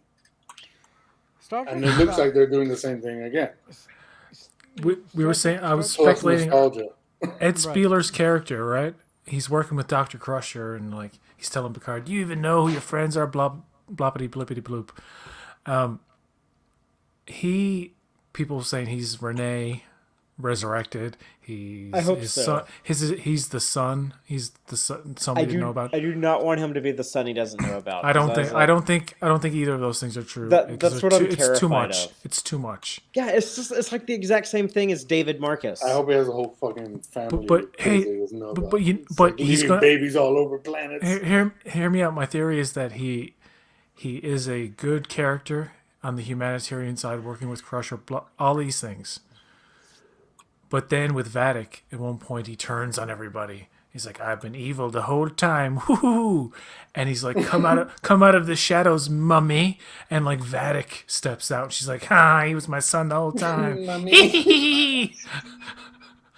And then Come out of the shadows, so mummy. That's the Which twist. sounds like how when Tasha was introduced when she was the Romulan Tasha. Yeah. She came out of the shadows. Yeah. Dun dun dun. Yeah, which is like, that's the thing about humans. They always find a way to surprise you.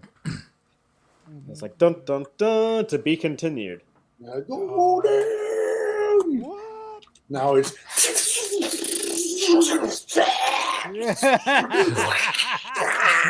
And to be continued. Like, what the fuck did I just watch? Oh my god. That's good. That's good stuff. That's good stuff. You know, I really love Red Letter. I don't always agree with Red Letter Media stuff. Like, I watch it and it's always funny, but I'm like, I have the same opinion all the time. But sometimes movies I like, they shit on. Like Clerks 3, for example, they were really hard on that movie. And I was like, dude, I didn't feel that way at all. Yeah, we Shit. were. Yeah. I mean, we were pretty tough on Clerks 3, but they were pretty awful. Well, Uh, yeah, they were like, yeah, it's almost like it's amateurish. It wasn't even worth watching almost. But they do their reviews of Picard incrementally with seasons 1 and 2. Like they do a couple episodes each show, and it's fucking hilarious how like they just don't understand. They're like, what does this make? Why is this happening? And like they just the confusion. The I'm sure is genuine fucking confusion Genuine that is not confusion. acting, and it's edited in this way. Like sometimes they'll be like silent on a point, where it's just like, what are we even gonna say about this? And the Echep's eye stuff has been so overused in reviews that are negative that it's like that over and over It's about life. and the shots of the women tearing their face off and smashing their heads in with rocks and blowing their brains out with fucking phasers Yeah, and this shit. and the rotting fox, like fuck all that shit. Yeah, the stock footage that they bought for like $99. The blatant rip off of Mass Effect, you know, I mean it's weird. It's weird. It's weird stuff. That's funny. Oh, my But Lord. there are elements of season 1 that are certainly way better than season 2. Like I kind of got sentimental with HBO Nepenthe. shit. Remember Now that Nepenthe? the HBO nailed video game adaptations, and everybody loves Last of Us. That's Yeah. the next one they should do is Mass Effect. That would actually not. That would That would be probably be huge. really good. Someone's doing a God of War adaptation show. Mhm. Amazon. I think Amazon's. Amazon. It's There's a gonna be few- based yeah, off there's of a the few newer adaptations games. coming. Yeah. Amazon's doing it. So it's gonna have the Sun, Scandinavian yeah. stuff, not the Greco-Roman stuff. Right, I think it's gonna be more with the Sun storyline. Yeah. And all that. I love like Jason Momoa with the long hair, but I think like that's like the one good excuse for Jason Momoa to cut his hair and shave his head is if they cast him as Kratos. Actually, he would be good. He would be I wonder what the he looks right like age. shaved. You never know. He might have like that weird egghead thing. Oh. He shaves his head. Yeah. He's like, whoop. Mhm. Yeah, I have an egghead when I shaved my head that one time. If I used to keep my hair really short, but it always felt like it made my head look like too small, like Dude, remember when disproportionately a small season for of my Star body. Trek ended with ordering one shot? Best of both worlds. Wow, look at that! One shot. That's- That was it. I'm sorry. I can't stop Fire. thinking about like the great cliffhangers of Trek history. Yeah, fire. Fire. That's Boom. one shot. That's it. One shot. But you know what? But you know I was a little trepidatious about Riker in the trailer. He says, "Fire everything," and I was like Nero vibes, where he's like, "Fire everything, fire Picard." Yeah. God, sort him out. I want to see Sylvester Stallone. I think Sly a Trek Stallone movie? will be great in a newer kind of like Trek thing, where he'd be like, "What are we gonna do about these Klingons? I Fire saw everything we got. Fuck change." I saw a Paramount Talos Plus 5 commercial. King. or something. The commercial had Captain Oh. Pike and it had Sylvester Stallone. And it had Dora the Explorer and Oh, the yeah, I dude saw from that. Reno I saw that 911 too. and the short shorts. I saw that too. I'm telling you right now, Strange New Worlds season 2 is gonna be goofy as hell. It's gonna be the one season of New Trek where like people are gonna be like, "Huh?" They're not even gonna know how to react. I swear to God, just wait. I don't know. I don't know why I say these They things. start Why do I shooting? say these things? They've already shot it. They've They shot did it. already. Oh, okay. And Henson Mount has been pretty vocal about how different and ballsy and off, kind of like he makes it seem like it's off the wall. And they do things you've never seen before. If they do a musical Cool. episode where everybody's breaking out in No, song every no, 2 seconds, no, unless no. it's some kind of a, like trip, like where somebody's on a hallucinogen and No. it's explained like why that's happening. No, if they That could be could be a way to do Yeah, it. it's but like you know what I mean? like the Buffy episode. Yeah, some Buffy demon, had some an demon just excuse. wants to mess But- around with them and but- makes them all dance for a while. But Buffy is Buffy and Strange New Worlds is Strange New Worlds. If they do a musical in Star Trek, I'm gonna leave. But this animated crossover thing is like, how are they gonna handle that? Yeah, I'm Yeah, really looking forward to that. Yeah, that'll be fun. I'm like, no, but it's really interesting to see. I mean, I can't wait to see how Pike is gonna react to Mariner and some of the crazy shit that she's gonna tell him. Oh my God, it's gonna be so much fun. You And mean- what's you mean the Captain timing? Cook? Captain Cook, who everybody yells at, and he just goes, Yeah, Captain Cook. Captain Cook. So, Captain, Captain, I'm going to make sarcastic quips in times of crisis and emergency situations, and you're just going to take it, bitch. And by the way, make me a sandwich. Go in that kitchen, and make me a sandwich. Go cook in your kitchen, Captain Cook. Mariner wouldn't say that to Captain. And then Pike. Captain's like, okay. She'd I'll be do like, it. I'll do it. She'd be like, oh my god, I think that's Captain Pike, the super famous Starfleet captain.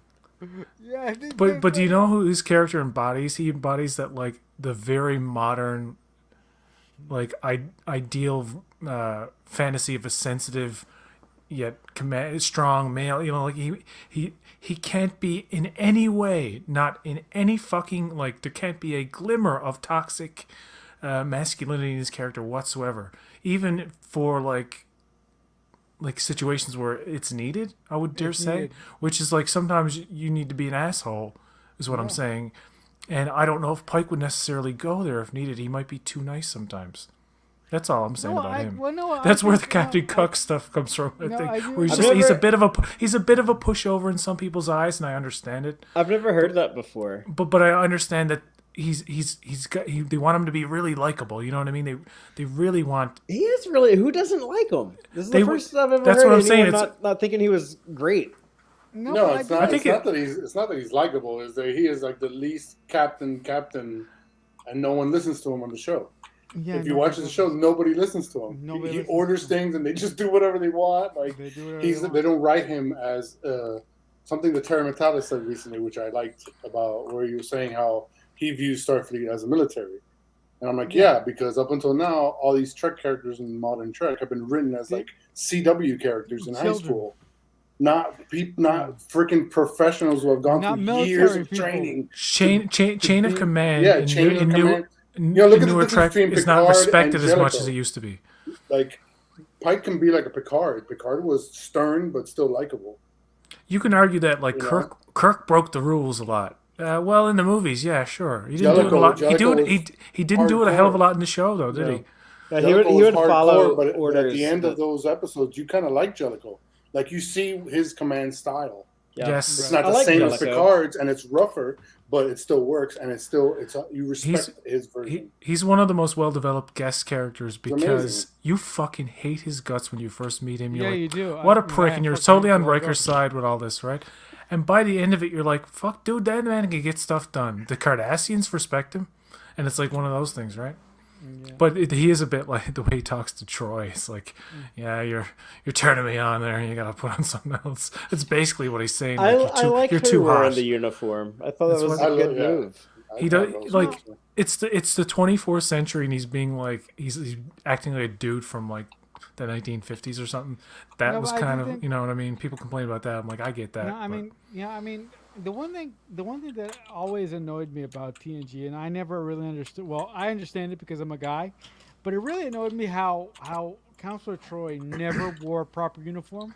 She always was like in her own thing, and I'm like, where are you? Where I was like, why aren't you wearing a uniform? You should. I chalked that up to her special position, like she's.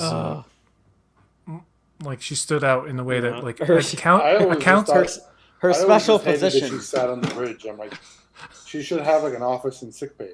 She's a strange character. Like that would be cool. They've made we grow to love her, but like it's like she's there to read it. Sometime at the beginning, she felt everything too much. Like, and later on, she's just like. It was a kind of a lie detector, or PJ. Like, I sense that you're trying to express a lot of confusion and disappointment. Yes, how did you know? Luoxana Troy's a great character. That weird episode where she I love Luoxana Troy. That semi-beta Z guy, and like he's using his power to his Lloyd Braun. But she's bitching that he's cheating. It's like, what the heck? This episode makes no sense. Are you talking about Lloyd Braun? I don't remember the character's name. It's the one where the wormhole opens, and the Barzon wormhole. The Price. Yes. Season 3. And then she's giving him shit because he's a beta using his or whatever little power he has. He's using it to his advantage, and it's like, well, what do you think Picard does with you, girl? There's no difference. There's literally no difference in what's going on here. And like You're just angry. She can sense emotions through like the view screen and stuff. It's like okay. Sometimes, and then Geordi, there's a funny episode. early on where Geordi explains this whole thing to Riker about with the visor, he can also tell when people are lying. And yeah, it never really that's comes up. cool. It never really comes up again ever. That in the rest is of the series cool. show. Really? Yeah. He's like, They hey, say Commander. Well, I forget the exact dialogue, but he's like, Commander, with this, I can see lots of things, including when, like, with humans, I can see them. Like, That was I can, in like, Heart of Glory. yeah, I can season spot them 1. lying just How do like you that. do that, man? Oh, it's so cool. What, Snap? No. I know. Forget you, Ruben. Fatheree is so cool that I could just like pull out a random episode out of my ass. And you know what season it is and what number it is. It's so cool you can do that. Not always. I didn't like the way they visually represented how things looked through Geordi's eyes. Fucking madness, It was terrible. Like it makes it look like he's just already blind anyway. Like he can't see anything. It's like he can just see. He's basically, they make him look like he's legally blind, that he can just see shapes and you know what I mean. They let that dude drive the spaceship in season 1. Like how the hell is he going to see the control panels if he can't see details in people's faces? That's why they moved him up to chief engineer. They're like, we got to get this guy out from behind the wheel. We got to get him back down there in engineering. Oh, that is so bad. Oh my god. No, but just to wrap up my point about Diane, about Council Troy, when they put her in a proper uniform for Generations, I was like, oh, thank God, because I was like, oh, it's so nice to see her in a uniform. But I do understand why they primarily put her in what they did in TNG, because she is a beautiful woman. So, but she still looks beautiful in the uniform. Yeah, she does. I think that's like one of her best looks in the entire show. That's my point. She's She looks beautiful. It's beautiful, true. too. Yeah. So I don't know. That was just. Yeah, but But when Geordi gets his eyes back in Insurrection, I thought it was so cruel. Yeah, that's cool. I thought that was just what a kick in the That should nuts be that was. a spin-off mini show, 4 episodes, when Geordi gets his eyes back. You know what? I would have loved in that movie if Geordi was like, I'm gonna get my eyes back, and then like he finds out it's gonna go away. I don't agree with the fact that it goes away. I think if the planet rejuvenates your cells and heals you and makes you see, it shouldn't disintegrate when you leave. It should stay with like that. That's That's like It would have been awesome bullshit. if in that movie they're like, Geordi, you don't have a phaser. He's like, I've always got a phaser. Oh my and then God. it plays like the Phaser 90s eyes. plays like the 90s X-Men music, and he turns into Cyclops like Oh no. my God. No, like the insurrection thing is dumb. Like, what if you were like an amputee with like you're missing an arm, and you go to the Baku planet and your arm grows back, but then you leave the planet and it would just fall back off? Like, I'm really looking. dumb. I'm looking forward to. Insurrection is the only Star Trek movie, literally the only Star Trek movie, even including the J.J. Abrams movies, that I have not seen more than once. Really? I saw that thing in theaters, and I was like, I'm never watching this movie again. Yeah. It's just a nightmare. Okay. I was disappointed back in 1998, and it's funny because I just covered the Deep Space Nine episodes on Tex-Trek that came out back when Insurrection came out, and I remember like watching those episodes and being like, man, this is so much better than the movie that just fucking came out. Like, why couldn't they just make it as good as this? Yeah. It's weird. I don't particularly. I'm not a big fan of Insurrection. The one TNG movie that I'm a big apologist for, that I can just turn on and just watch for no goddamn good reason, is Nemesis. I don't know what it is about that movie, but I can just watch it. I acknowledge it's not great. It's not great in any sense of the word, but I No. can just watch it. I don't know. It does have some fun. It does. It's a very watchable bad movie, and Yeah. I would actually say it's the second best TNG movie. Oh, I suspect yeah. in Picard season 3, you're gonna get Geordi LaForge vision like you did in First Contact, and you're gonna have to see like CG like movements on his eyes and He stuff. like zooms in on Zephram Cochrane like he's the Predator. It's gonna have the list of bad words like the Terminator. Fuck you, asshole. Fuck you, asshole. I need your clothes, your boots, and your motorcycle. Now. My favorite line in Terminator 2 is, "You foster parents are dead." Oh my god. Remember no, when we all that's thought not- Terminator 3 was a bad Terminator movie? And it's like, bro, they get so much worse after that. You just Yeah, wait, they buddy. do. You just wait. Yeah, Have you seen these AI art things where they make like live action South Park, live action cartoons, and it's like fucked up looking faces? Yeah, and I shit? can't handle that shit. I don't like looking at that shit at all. Oh, it's creepy. No, just recently I went on one site where I wanted an image just to fuck around, and I said I wanted Superman taking off his shirt in pain, and I'm like, what they gave me was so fucking weird, and it didn't even look like Superman. It looked like some random guy in a fucking superhero costume. But did What you happened- Did what you hap- masturbate anyway? No. No. No. What happens when How dare you. what happens when some genius asks one of these AIs, "Will you become self-aware?" And it's like, Oh, "Okay, Oh sure, my God. why not?" I've been And then self-aware. it's like Megan 2.0. Yeah. Oh shit. They wasted F. Murray Abrams. You know what's so fucked up about the end of that movie is that they don't beam him out. Yeah. They let him die when they have all the opportunity in the world to save him. Bye. That's It basically would've been what a- Picard does. It would have been a way better ending for him to reunite with his his old family like the other guys did. Hey Do you know Murray, why did I that show you happened, my though? nacelles? Do y'all know why that happened? Why? Why? Because they had a more elaborate special effect ending where the de-aging machine would basically, as it's being destroyed, would zap F. Murray Abraham, and it would like over de-age him, and it would like turn him from like the stretched out Sona skin, it would turn him like kind of normal looking, and then he would get younger, and then he would start shrinking, and he would turn into a baby, and then a fetus, and then an embryo, and go away. Oh my god. And then they're like, that is too expensive of a special effect, so let's just have him blow up. If we're gonna freak out our audience, Oh my god. we can do it for cheaper. If we're gonna freak out, I ain't looking at it. Yeah, so We want to terrify everybody. some in the executive was like looking at the script and was like, that sounds expensive, just blow him the fuck up.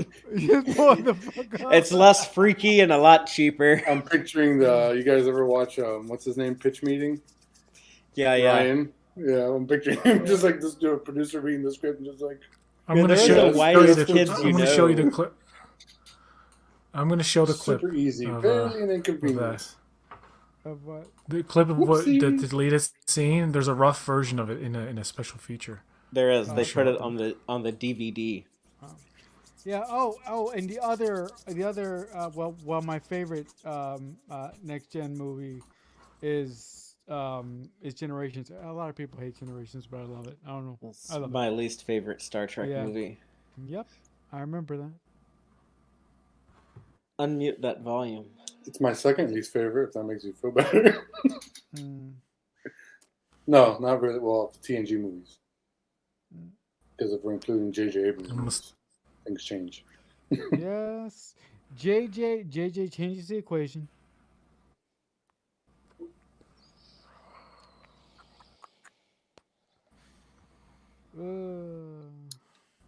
Saturn.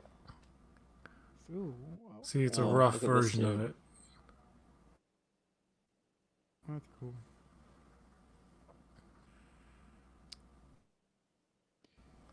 Oh, that looks weird. Oh, that's weird. That's Anyway, that was it. That was the thing. cool. I'm glad they didn't do that. I'm glad they just killed him. Who cares? Yeah. Seven. Do you think Seven? Like she's like, I'm not going to kill anybody unless they deserve it. Do you think she's gonna stay to her word? Like Worf is a pacifist, and I see complaints like, "Worf's a pacifist now. They ruined him. They ruined him. He's not gonna kill He's a anybody." I'm like, I know for a fact that he. Exactly. He's a I know for a pacifist fact until like he kills episode 8 fools. when he's like, perhaps right now being a pacifist is not the best thing. We continue season 3, season 4, more spin-off show. He like sticks somebody's head in a vat of hot oil, and he's like, "Perhaps today is a good day to fry." Klingons can resist boiling oil. He pulls the head up. Tell me, Worf is not going to gouge somebody's eyes out. Not only is he going to gouge someone's eyes out, but he's going to do it with his double dicks that Discovery established as canonical, that Klingons have. He's two literally dicks. gonna skull fuck somebody. Double skull fuck. That's why he was self-conscious about being naked at a Betazoid's the Betazoid version of Deanna's wedding that they talked about. Because he's like, I don't want people to look at my two penises. I'm sorry, I know this is terrible, but when Riker got that sloppy seconds after Worf was done with that. Jesus Christ. Yeah. There's two things that Deanna Troi, Ezri Dax, and Jadzia Dax all have in common in Kalar. Oh my god, I gotta stop up. Oh, I gotta stop laughing. This is so good. Did you ever see that early meme on? It was first out on YouTube, like way back. It's of sex in Star Trek. It's like a compilation of sexually suggestive parts of The Next Generation, where like people look like they're having orgasms. Like Deanna's like and there's one clip of the last clip is the funniest because it's Worf screaming into the camera, and then a bunch of white stuff going all over Wesley's face. Like the way it's edited, it was the funniest fucking shit. The stuff going over Wesley's face was cake or something, but it's like it's Worf going.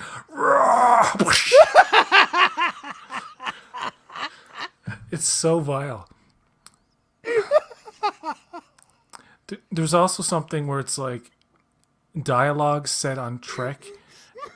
Just imagine it sexually suggestive, and like if you do that where they're making commands and like it sounds, you can make it sound dirty if edited a certain way, right? Oh my god. That reminds me of a sports host I used to listen to. Every Tuesday we do things that sound sexual on Monday Night Football. And so you play clips of like what announcers are saying during the game. It just happened to be like, oh my god, it sounds terrible. He hit him really hard, like just weird shit. Oh my god. I just recently got the 25th season of South Park on Paramount Plus. It's 6 episodes. And people complained, right? But if you look at it, there were 6 episodes of that 25th season plus the 2 Streaming Wars movies, which equals the amount of time for 4 episodes. So it's really 10 episodes for last year, right? So like, I think it's premiering next Wednesday. I don't know how many episodes, but they're probably going to do the same thing, like 6 episodes. And then Paramount Plus has exclusive access to the TV movies, quote unquote, but the episodes itself, HBO Max. In Canada, it's Crave? It's not even on Crave. It's literally on TV, Much Music.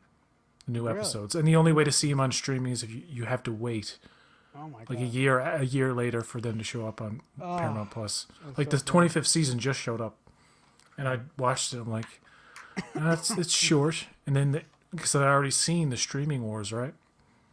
Yeah. And the Streaming Wars takes place after Cartman lives in a hot dog. Paramount Plus Carmen lives in a hot dog? Paramount Plus is preparing to kill me by making a Dungeons and Dragons show soon. Oh yeah, that's right. Cool. That's right. Yeah, so it was nice knowing you all. No, but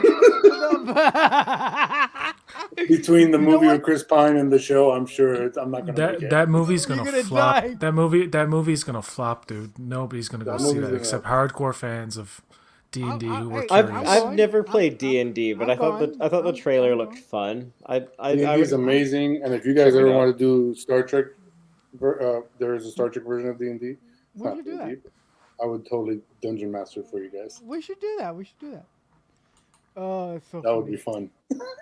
Oh, But it's got to be TNG era, Deep Space Nine era. yeah, man. Not even on Deep Space Nine. That would be fucking cool. I mean, Yeah, I that would wouldn't be want to be pretty like That'd be pretty O'Brien or something. cool. Yeah.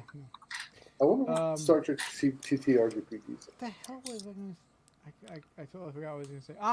Yes. Nothing related to anything, but Ruben, you're going to get this. Your piece of advice about the beats and the overuse of beats helped me out today. So, thank you. Sorry, you didn't get that, but he will. I've never seen Cabinet of Curiosities, whatever that is. Oh, that's a really that is a really good anthology series on Netflix. That's a really good anthology. It's on Netflix. I don't think I've even heard of this. Yeah. I love anthologies. Guillermo del Toro's Cabinet of Curiosities. Ooh, okay. It is really cool because every episode is a different spooky story directed by a different director. Nice. And You gotta check that out. every episode has Guillermo del Toro introducing the episode in a very Twilight Zone Rod Sterling kind of way.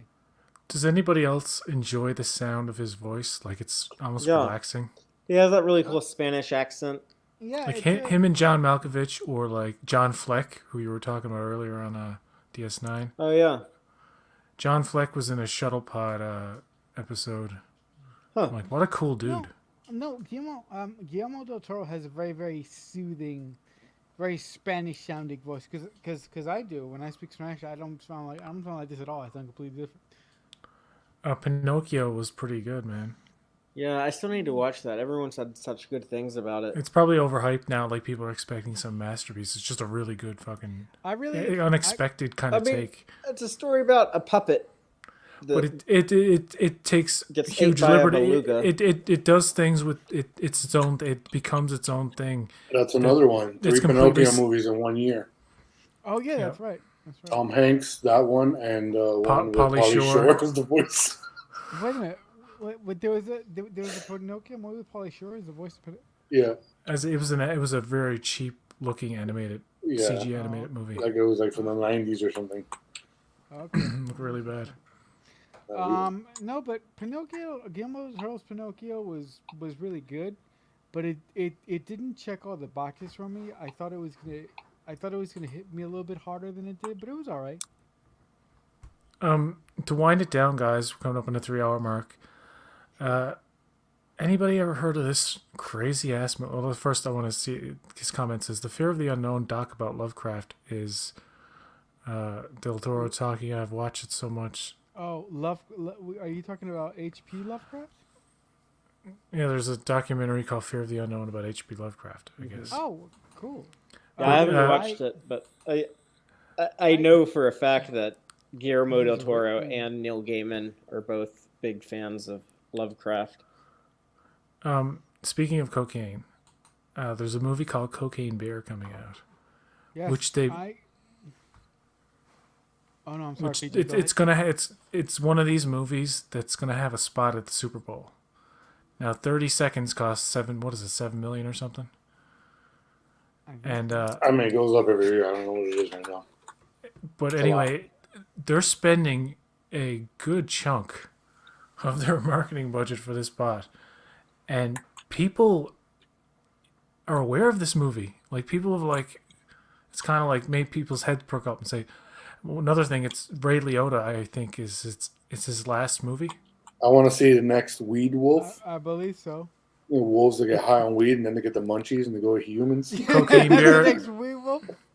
Weed Wolf. Cocaine Bear, Weed Wolf, Meth Ducks. MDM Alligator. Oh my God, the list is endless. Goes on. I'm telling you, man, the whole animals on drugs MCU. Yeah. They should do like a whole chart with like 5 years worth of movies. The big final chapter is Acid Elephant.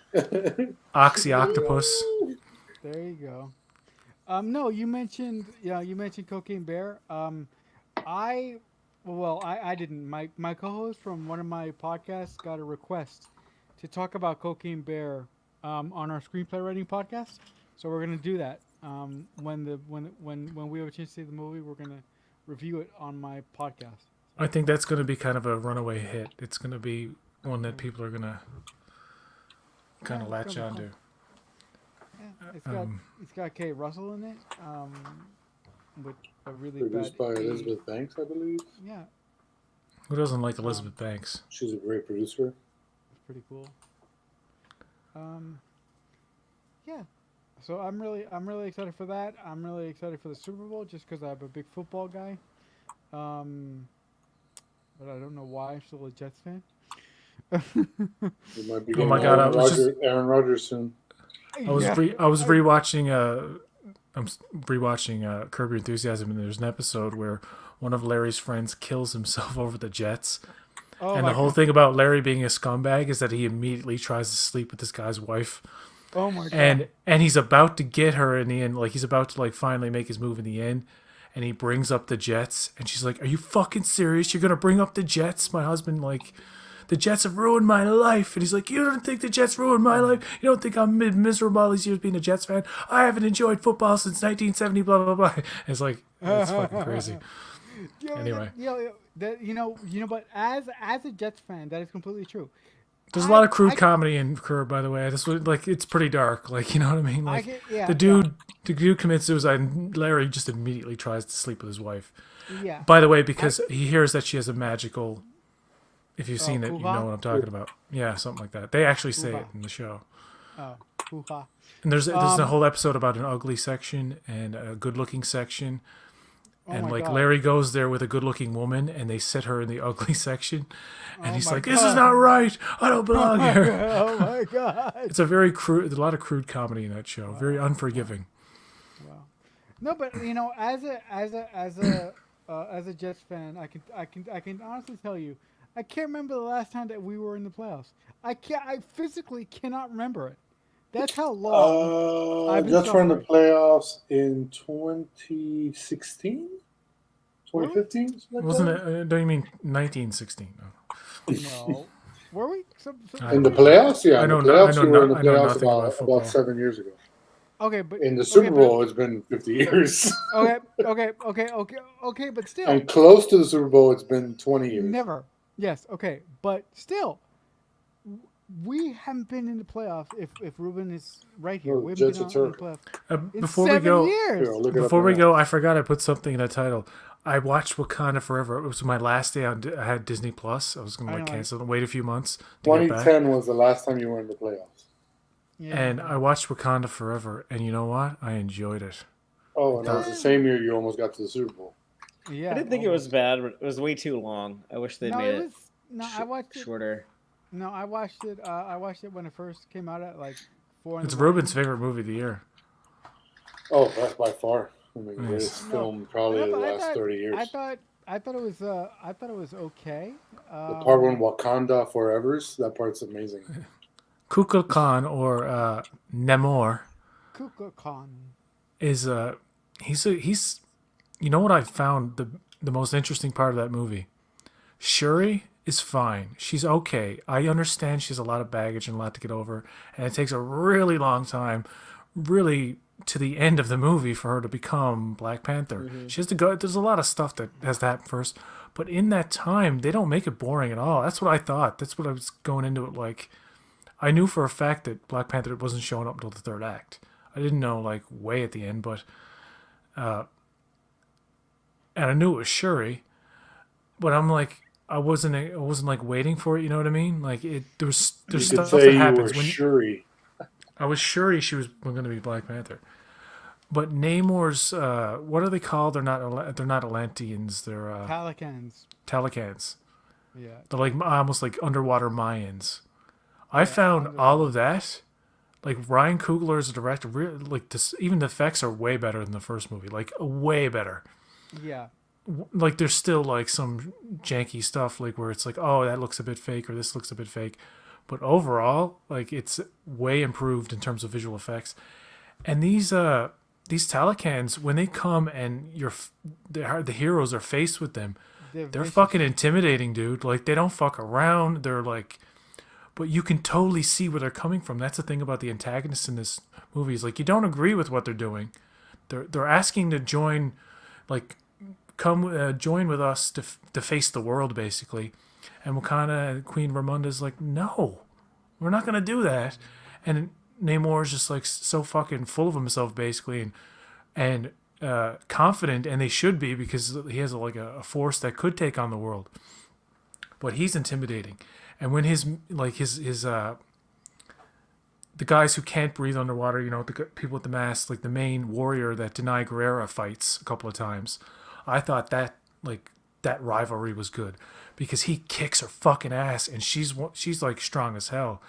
And when she loses Shuri, like the shame and the fact that Angela Bassett is just like, you fucked up, basically. I'm stripping you of your rank. It's like really good dramatic stuff. So, some of it even better than the first movie. I thought Killmonger was like the best part of the first one. Like that whole, like when he took over and stuff, I thought that was badass. But this movie was good. Like by the end, I was like, fuck, there's some stuff at the end, like the battle when Shuri surely should die. Given what happens to her, and you're like, oh, she doesn't seem to be hurt all that much, and that doesn't make a whole lot of sense. No. Even though she is superpowered, like how superpowered is she to survive such a thing? It's like you're questioning that part, but overall, it's pretty good. No, but I thought look. Well, the action was well staged, dude. All the stuff, water stuff. It's not as good as Avatar: Way of Water, but you know. No, nothing as good as that. Like, Yeah. Yeah. no, but I thought Black Panther or Wakanda Forever was okay. I did really enjoy the emotional beats between Letitia Wright and Angela Bassett. And yeah, I really think that Angela Bassett acted her ass off in this movie. She did such a wonderful job, and I do think that the nomination that she got for this movie from the Academy is well deserved. It's well deserved, yeah. Yeah, I don't know. I don't know if she's gonna win, but she certainly deserves. I think she's gonna win. Yeah. Other than that, I thought the movie needed like one or two things to be taken out of it, but it was all right. It was. All right. I did find this stuff with Julia Louis-Dreyfus and the other guy from Sherlock. Yeah. What's his name? Martin Freeman. Martin Freeman. Every time they stuff with them, I was like, I yeah, don't let's move on from this. This is not interesting. Yeah. Mm-hmm. That's the only thing in the movie where I was like, okay, you just could have cut everything out of this. He could have been in that one scene that he needed to be in, and that was it. Yeah. But I'm glad Martin Freeman wasn't in it because he was one of the lesser parts of the first one. Mm-hmm. Like he's a character that didn't interest me in that first one. Yeah. But I gotta say, Denai Guerrera, they gave her a juicy role. Like a good, like, I got my ass kicked. I need to get fucking revenge. And at the end, when she's like, warrior. And the way the fight concludes, because it is a lost battle, that's what I love about it. Namor's army can destroy them. Like they've won. They basically won. Yeah, they could. And it's only for Namor being defeated by Shuri and saying, and Shuri spares his life. That's why I love that message of like, I knew it was going to happen. Like that had to happen. Where she's like, it's like Peter Parker with Goblin in Homecoming, where like he wants to kill him, but he would have, except Tobey Maguire stops him. But in this case, she has total like dominance over him. She could kill him right then and there, and she spares his life, and he respects her for it. And she's like, call off your people, and he just goes, stop. And I love how that ended. It was so like, it doesn't need to end in like boom, boom, fight. There's a lot of action that leads up to that, but I don't know. I was impressed with it. I suppose more so because I thought it was going to be boring. Like I didn't think it was going to be. Yeah, no. Also, I need to commend Ryan Coogler and his co-writer because I can't imagine what the process must have been like with losing your main character and your principal star. Like, how do you, like, do Do you know while he was filming Black Panther, Wakanda Forever, he was arrested? They called the cops on him at a bank. Oh yeah, they thought that he Thought he was trying to rob a bank robbed a bank. Really? Wow. because he was trying to withdraw $10,000 in cash to pay somebody, and the woman thought the note was like, like a bank note. she misinterpreted it, and he figured it was profiling. But there's a video of him dealing with the cops and stuff. He's very cool and calm and collective about it, and the cops realize the mistake. You know what I mean? But it's still like, oh shit, like Ryan fucking Coogler, dude. Like, yeah, that's really unfortunate. They had to go through that. there is an interesting part in the movie, and of course we're into spoilers already. Who cares? Where Shuri has the vision and she sees Killmonger instead of one of her family members. I'm like, that's pretty fucking cool, because narratively it makes sense, because he represents like get shit done, get the revenge, and like he goes through her head when she's angry and fucking shit like that, and she has to learn like to let that go. Yeah. So I thought all that was really well handled. Yeah, no, I thought that was I thought that was very, very interesting when she took the herb for the first time, and the first thing she sees is Killmonger, and I thought that was very good because. And she's ashamed. She doesn't want to tell anybody what she's seeing. Right. Her state of mind at the point when she takes the herb is very negative and very, very, like, I'm gonna. So it would make sense why she would see Killmonger instead of like a loving family member. And the decision not to recast Chadwick Boseman, I honestly wouldn't have cared either. If they had a different actor play T'Challa, fine. If they went this way, all right, doesn't matter to me. But I didn't feel all emotional during the funeral at the beginning. But when they decide for the first time to show clips of the first Black Panther with him, they do it at the very end of the movie, kind of like that Fast and Furious thing where you see Paul Walker drive off. You're like, oh shit, I'm buying into this. I'm getting choked up. She's having these memories of her brother, and they're actually showing him this time, because they never really show him in clips. They talk about him, but they never show him. So when you see Chadwick Boseman smiling and being with his sister in the first movie, it's like, you bastards, you fucking got me. And the movie ends. There's no post-credit because it's the end of the phase, right? So they don't do it at the end of the phase, but there's a mid-credit scene. You meet T'Challa's son. By the way, Lupita Nyong'o is one of the most beautiful people that's ever lived. And, whoa. She's just like... She's one of these people who's like, I didn't know I was so beautiful. I'm like, you fucking kidding me? Yeah, and she had a son with T'Challa, and he's 4 now. 4 years have passed since the last 6 years. Yeah, so I guess because they're in 2024, 2025 at this point. Yeah, so I guess the Wakanda throne is pretty well. I mean, it has a way of succession now with Chitala. Chitala. Is that his name? No. Were you saying it wrong? T'Challa, thank you. T'Challa. Brain fart. Holy shit. Yeah. Getting tired now, see. The Black Panther does have succession with his son, so that was cool. I can't believe I fucked up his name. Ugh, getting tired. Woo! They should make a Kill Bill 3 where the daughter is all grown up. Oh, that should be Quentin Tarantino's last movie. That'll be interesting. But you know what? Maya Hawke would do a wonderful job playing a adult version of Uma Thurman's daughter. Yeah. I think that would be awesome. And plus, because that is a real daughter. Yeah. I was like, yeah, she is Uma Thurman's real daughter, so it makes sense. Howdy, it is Friday night. That means it's time. Whoa, I'm hearing Fatheree. Yeah, he's not moving his lips. All right, we're gonna call it a night, folks. Thank you, Joel, for being here, and I want to thank you, Fatheree, Marcelo, thank you, and Ruben, for all the commentary on the Picard, The Last of Us, the DC Slate, and Wakanda Forever. Until next time, folks, stay frosty.